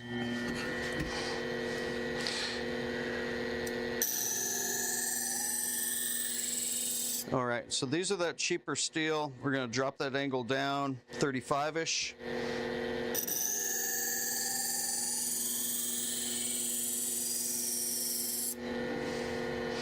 I'm going to make sure I got a burr along the entire length.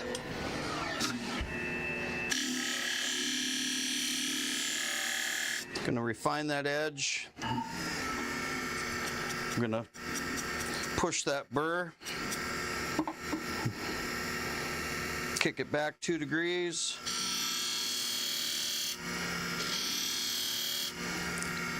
And cut it off.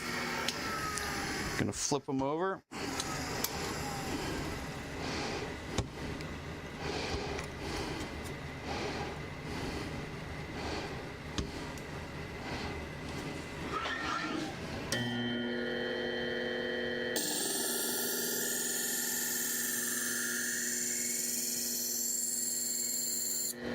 Cut in a burr.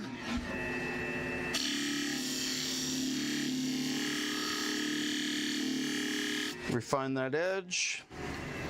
Brush the burr back. 2 degrees.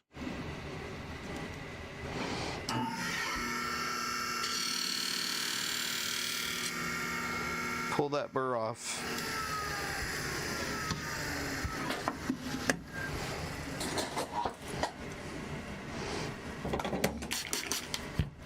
Wipe them off. spread them open, pinch to close, cut for any loose material, helps clean the burr.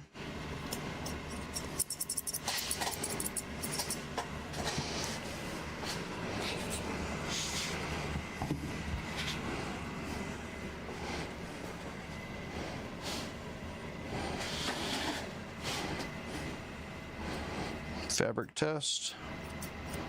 Make sure they cut all the way to the tip. It's another thing you can test with your paper towel. Just make sure they cut all the way through the tip. Great.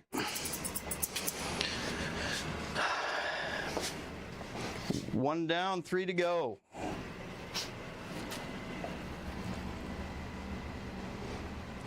Yeah, I'm cutting a few corners, but so here's a thinner. You don't sharpen the tooth blade because there's a little V-notch. If this is one of the teeth, right up at the top of that tooth, there's a little dent in the middle, and that little dent is meant to hold the hair. And so you sharpen that from behind. I'm fully willing to admit this is a hack, right? Most guys won't show you this on camera. Ceramic stick, flattening the surface, putting a slight negative. If you can't tell me how many degrees negative that is, from there to there,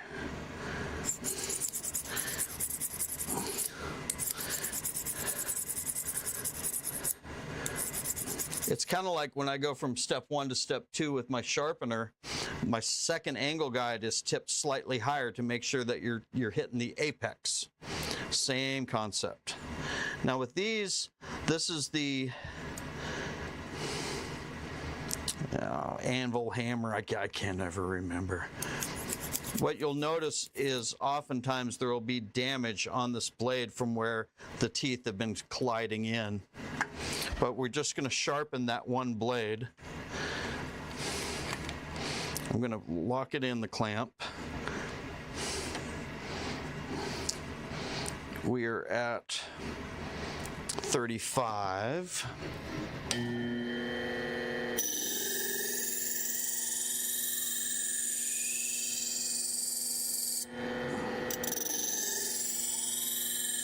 A little bit extra because of that damage. I'm trying to get through it down at the bottom.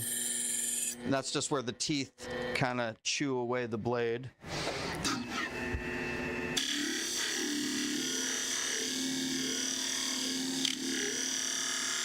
Refining. Brush the burr back the other way. You can actually start to see the burr fly off. And you can do two degrees back, or you can just go light.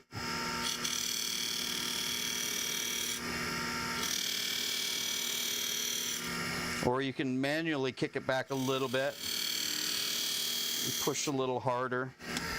What you can't see on the camera is that actually that edge is now mirror polished, and it's literally tree-topping the hair off my arm. No burr. That's what you want. But now you got to make sure that these things come together. And one of the ways you can make sure that they don't collide, that this toothy blade doesn't ruin all that beautiful work we just did, is you pinch them apart, you spread them apart, close them, and then you pinch them together.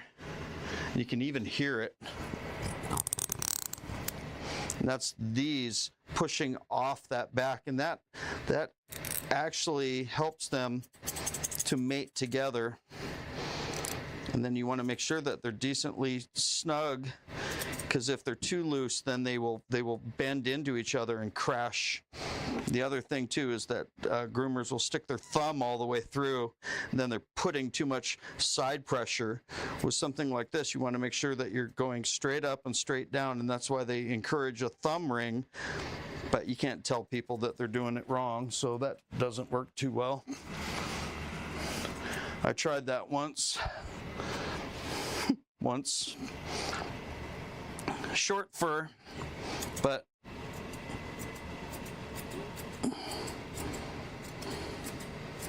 and you close it and then you pull straight up. If it's snagging on any of the hairs,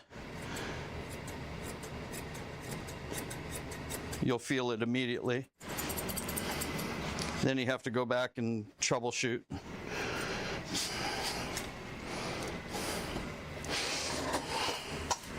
So they do make a machine for doing the ride lines on the curved ones, where you take them apart. The reason why I'm not taking these apart is because we're charging under $20 a pair, and they're worth about $30 each.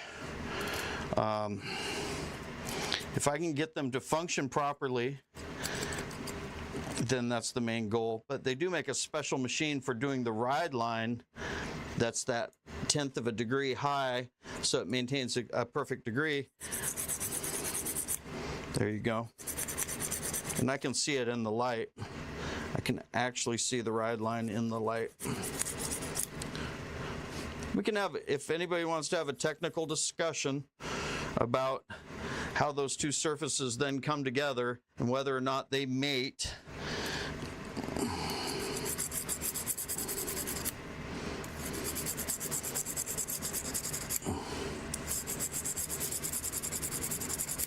Okay.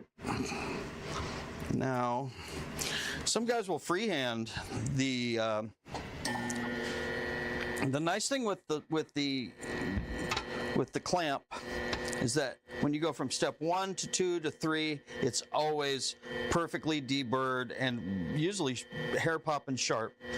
Now, if you decide to go freehand because of the curve,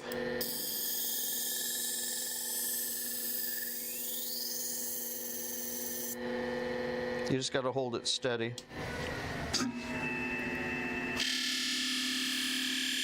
Remember, this is just a refinement step.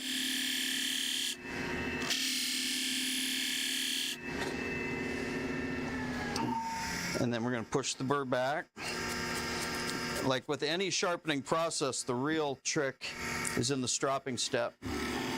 And if you do the angle wrong on the stropping step, or you push in, if you roll the edge, you'll make it duller.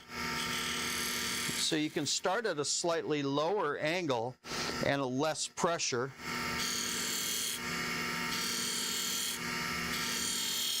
And then come up, come up, come up until you feel it. And then when you see it, that is, you've got it and there's no burr, stop. Because if you pushed harder or I went longer, it would actually, the soft material would come over the top of the apex and make it duller. Okay, same thing.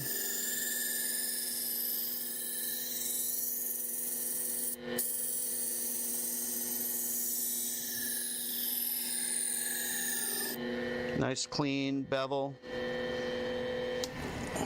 You see how I actually lift up like I was telling that guy not to do?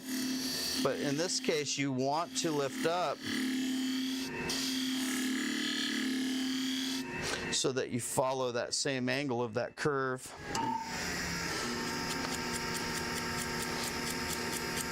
Secret weapon right here, bristle brush.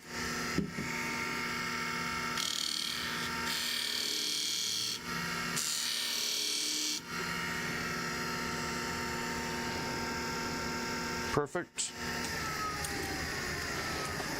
Same deal. I'm gonna set that right there. Rubbing alcohol, wipe it down.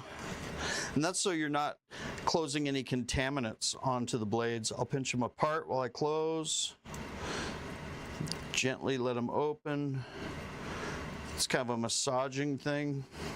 And then we'll give it one nice cut. You'll know very quickly if your bends are off, if they've dropped them, because maybe it folds in the middle, or you'll feel it out here at the very tip, and it doesn't want to. Then the other thing you want to make sure is that the tips do close, because sometimes they'll snag right at the tip, and then you'll be dragging. If they're cutting dog fur, then that's what'll happen, is they'll feel that snag, and you'll hear about it. If you need to, you take a little bit off this rubber bumper, and that allows them to cross and close a little bit more. That's a critical pro tip right there.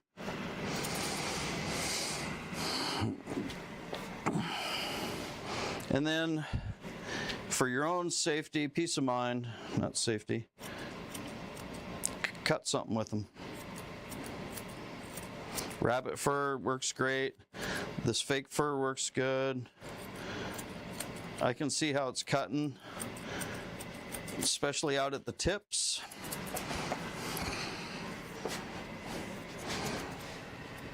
I'm not a, grooming sharpener. I don't do hundreds of thousands of grooming tools, but I do enough. And one of the things that seems like they like to do is take the longest tool that out where there's the least amount of pressure on the blade, if you know what I mean, like the pivots here and the tips are out here. You can almost look at them and pull them apart, so there's no pressure, side-to-side pressure. That's where they want it to cut the thickest fur. I had one groomer pull up a clump of dog fur off the floor, wad it up in her hand and hold it there, and then say, "See, it won't cut."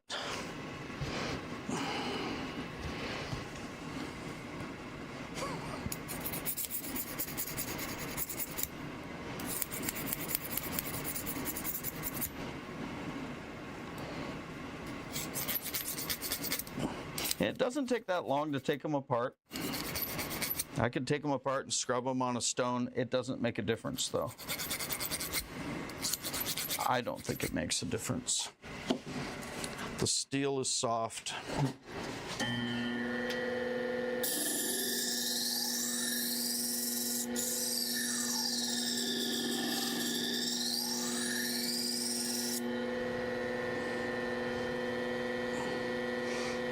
I'm using that light again to make sure I can actually see where it didn't apex on some of the teeth. So I'm going to increase my angle a little bit.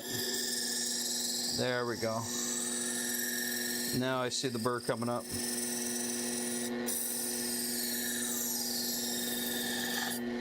And then you feel that burr.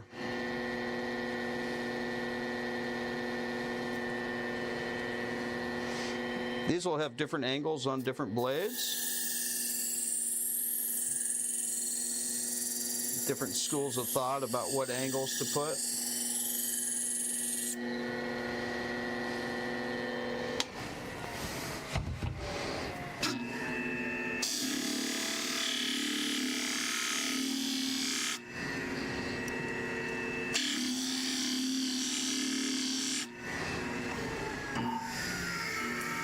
Nice. Yeah, a little bit more chill stream today. The air conditioner is actually working for me too. I only had to kick it back on 3 times before it decided it was gonna not fight with me today. Love it.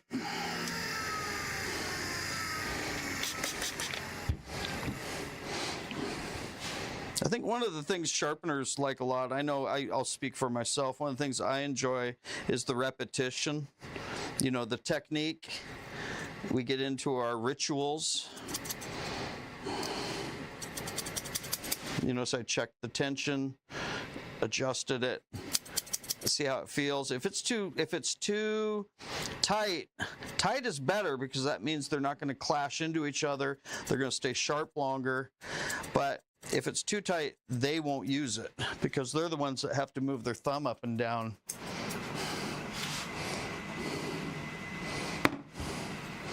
Get some fresh fur for the last one. So this is a chunker. Chunkers usually aren't. Uh-oh, I got a snag right there on the end. See it?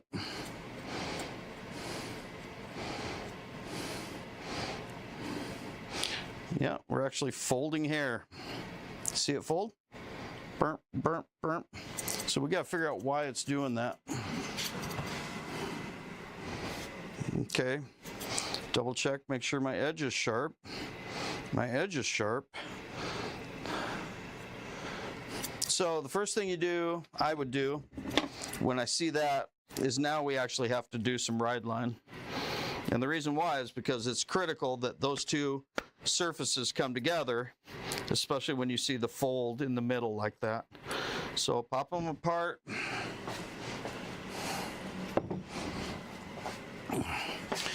I ain't gonna play games with no 3000 grit though. We got a 1000 grit Naniwa, and we're gonna be watering it up.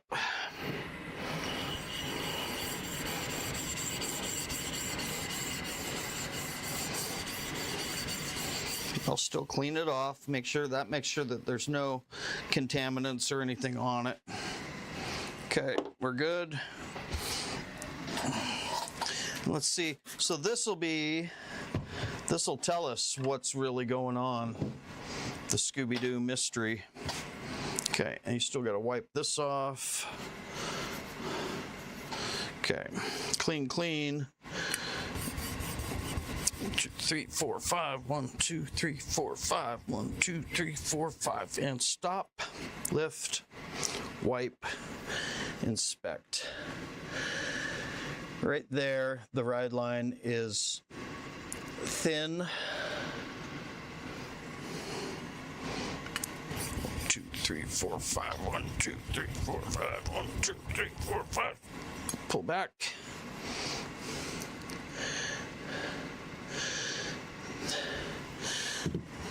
This is part of the problem with these cheaper shears, is that they aren't manufactured like the Kenshis. The Kenshis, you put them on the whetstone and immediately you had a perfect ride line.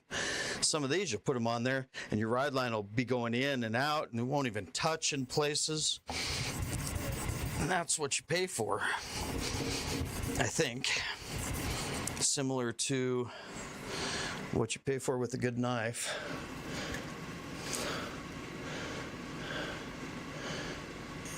Yeah. Also, sometimes from the factory, I actually think that they had ramped this at the factory. Interesting. Let's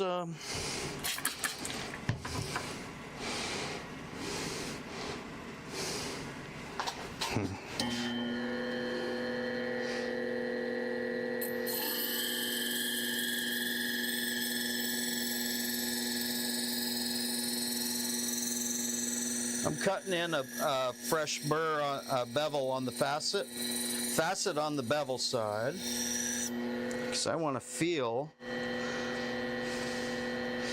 What a weird deal.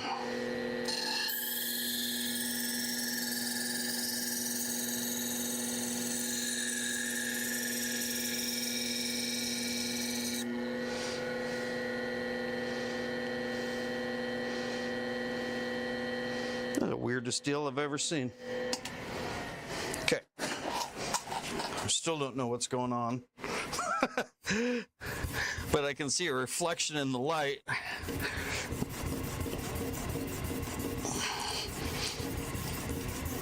And a reflection means a flat spot or a dull spot.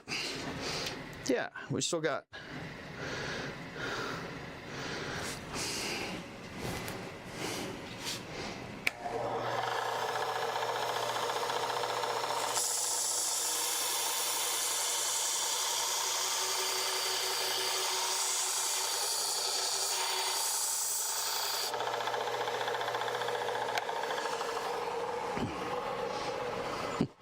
Ain't no dull spot now.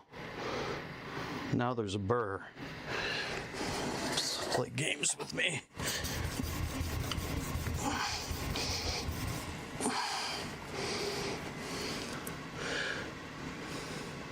Now we got an edge, crisp edge.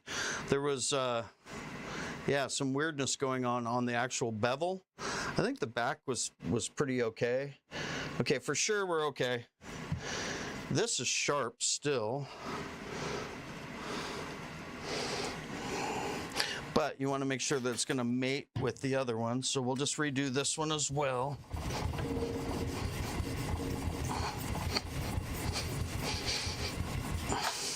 Grooming shears, you don't have to go up as high with the whetstones. You can.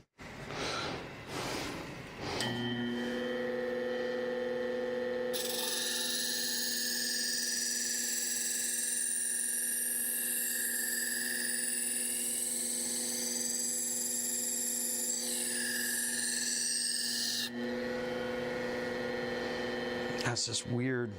Feels gummy.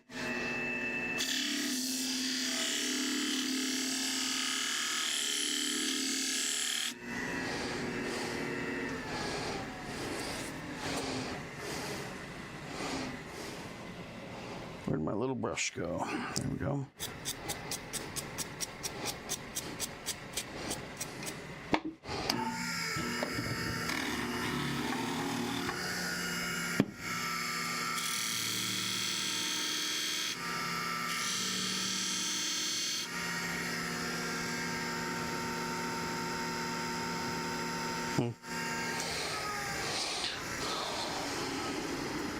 So if they're fighting you, they're fighting you.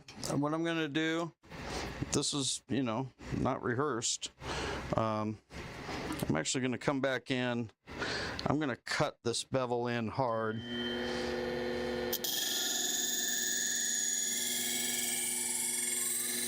The reason why I'm doing it one more time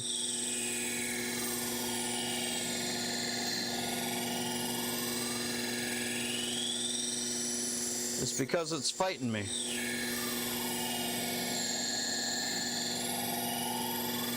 So I'm going to make sure I get a bevel from front to back at a known angle. Yeah, even there, it's still not. There we go. Okay. So I put a pretty good bevel on that thing. If you want to, we can do this. You can come up 2 degrees, up 2 degrees, up 2 degrees, back, up 2 degrees, 2 degrees, 2 degrees. So what I've done is I've faceted around to remove that bevel. It was like that. Now it's multiple little angles. Then we'll come over here, and then I will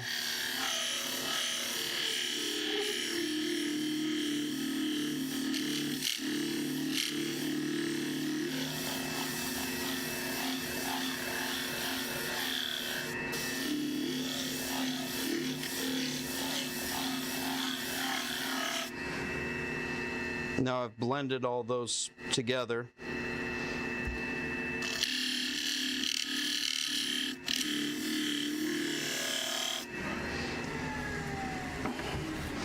And because it's still in the jig, when I do this light brushing of the burr actually came off in one piece of wire. I'm not sure if that'll show up on camera.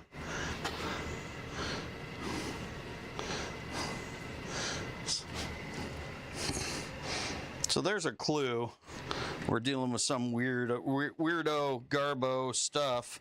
Normally the burr doesn't just fall off.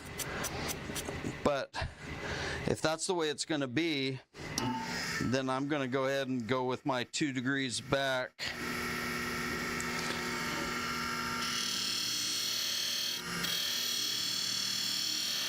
And then I'm going to go back further and push hard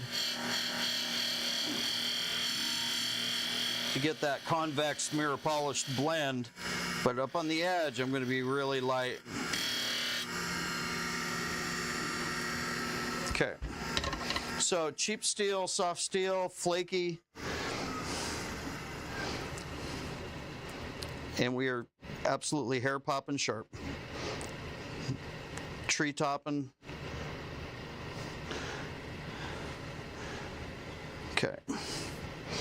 And we still have our ride line.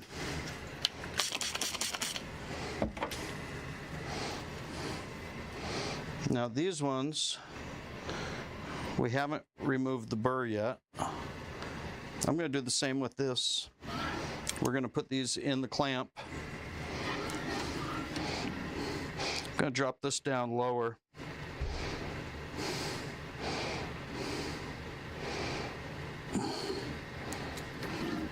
And we're going to cut in a clean bevel.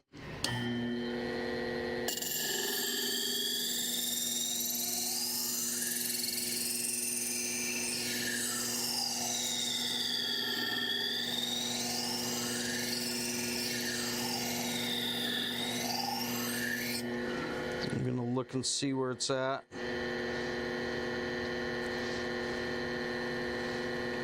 So it's not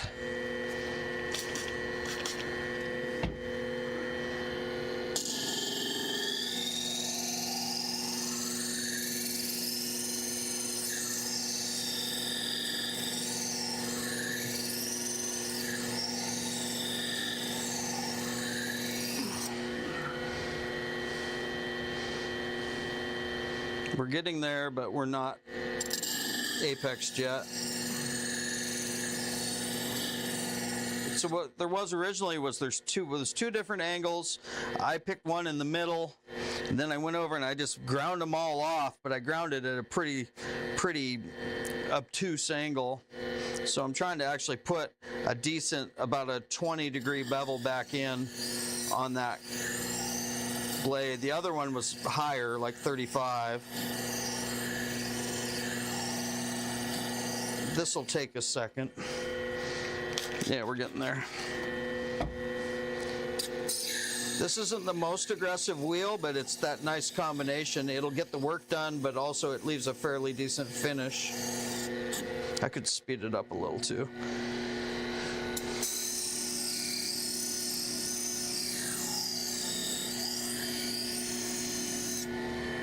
Now I think we're getting there.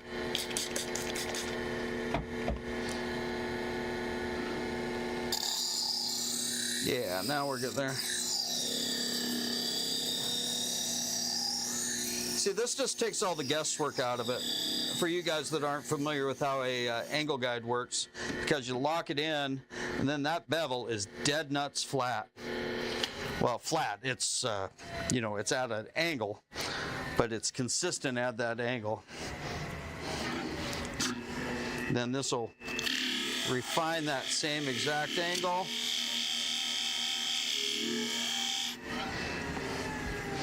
And then we're going to brush that burr back.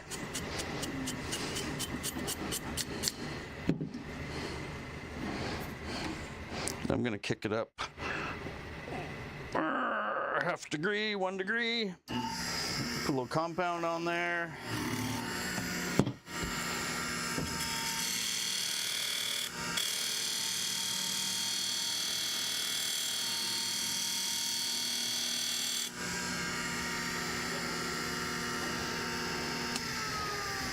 Not that it's a beauty contest, but the side effects also are that, probably won't show up on the camera very good, but that is mirror polished.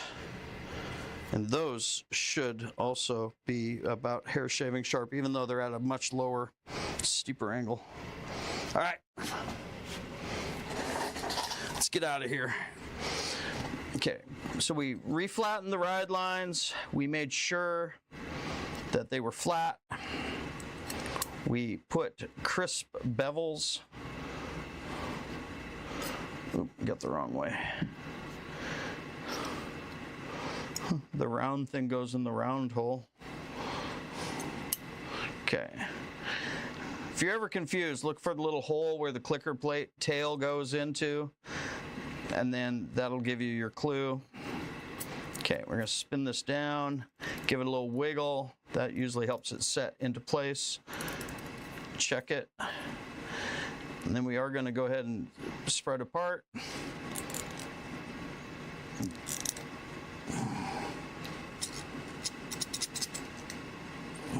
And since these are both sharpened very crisply with no ramp, a couple gentle, this is for sure where you don't want to put side pressure on with your thumb or this will crash right down in there. And the tighter you got it, the less likely you are to have that crash. And see how they're feeling? I can hear them. Let's see how they cut now. Scissors are finicky, especially when they're, you know, manufactured in mass. Okay, now, hopefully that's showing up on the camera. So those needed some serious help. Now they're popping fully through.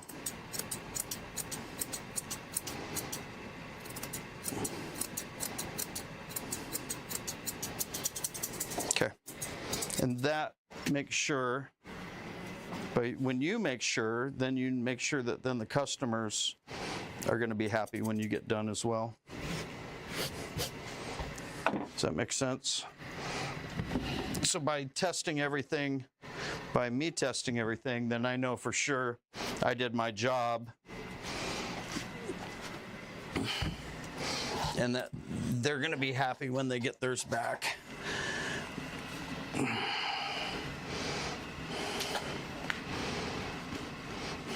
Not my favorite thing to do, but I appreciate the variety and I appreciate the challenge.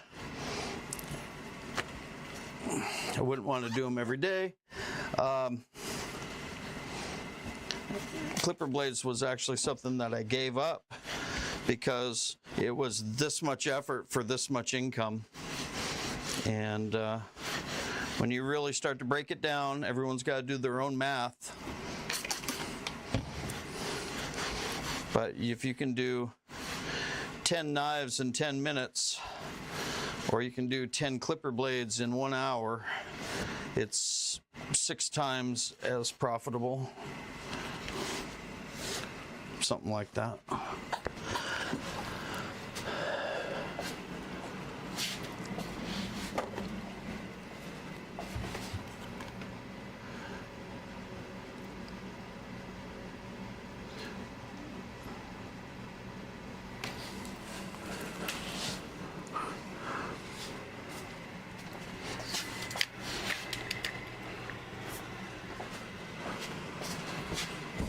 There you go.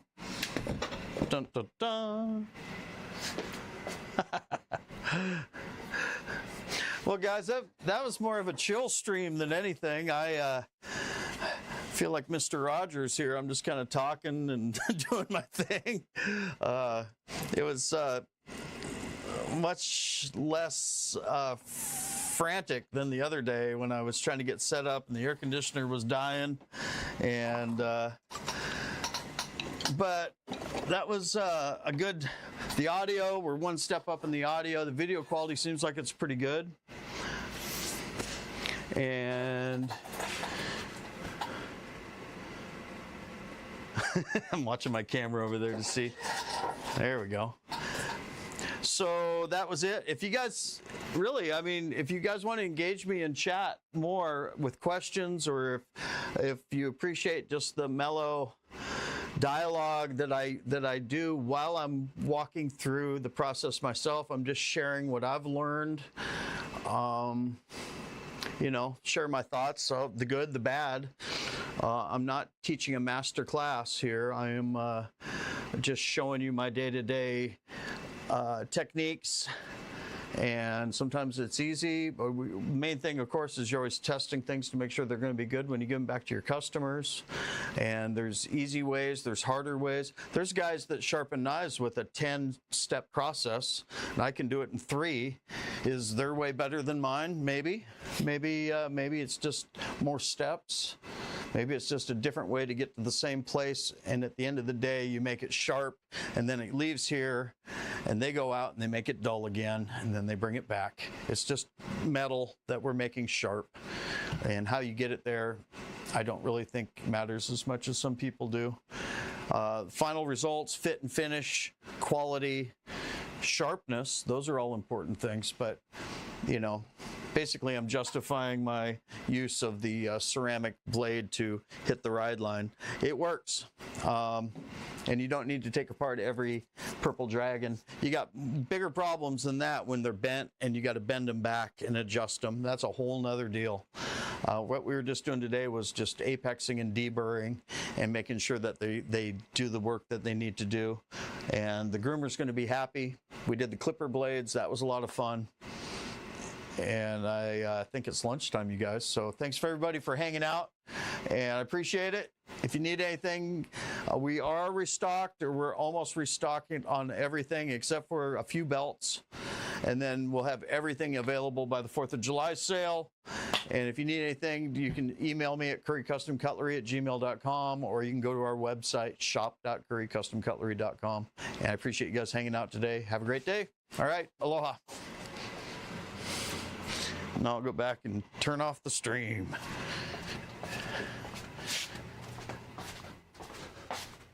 That was it. Good job. Appreciate everybody coming.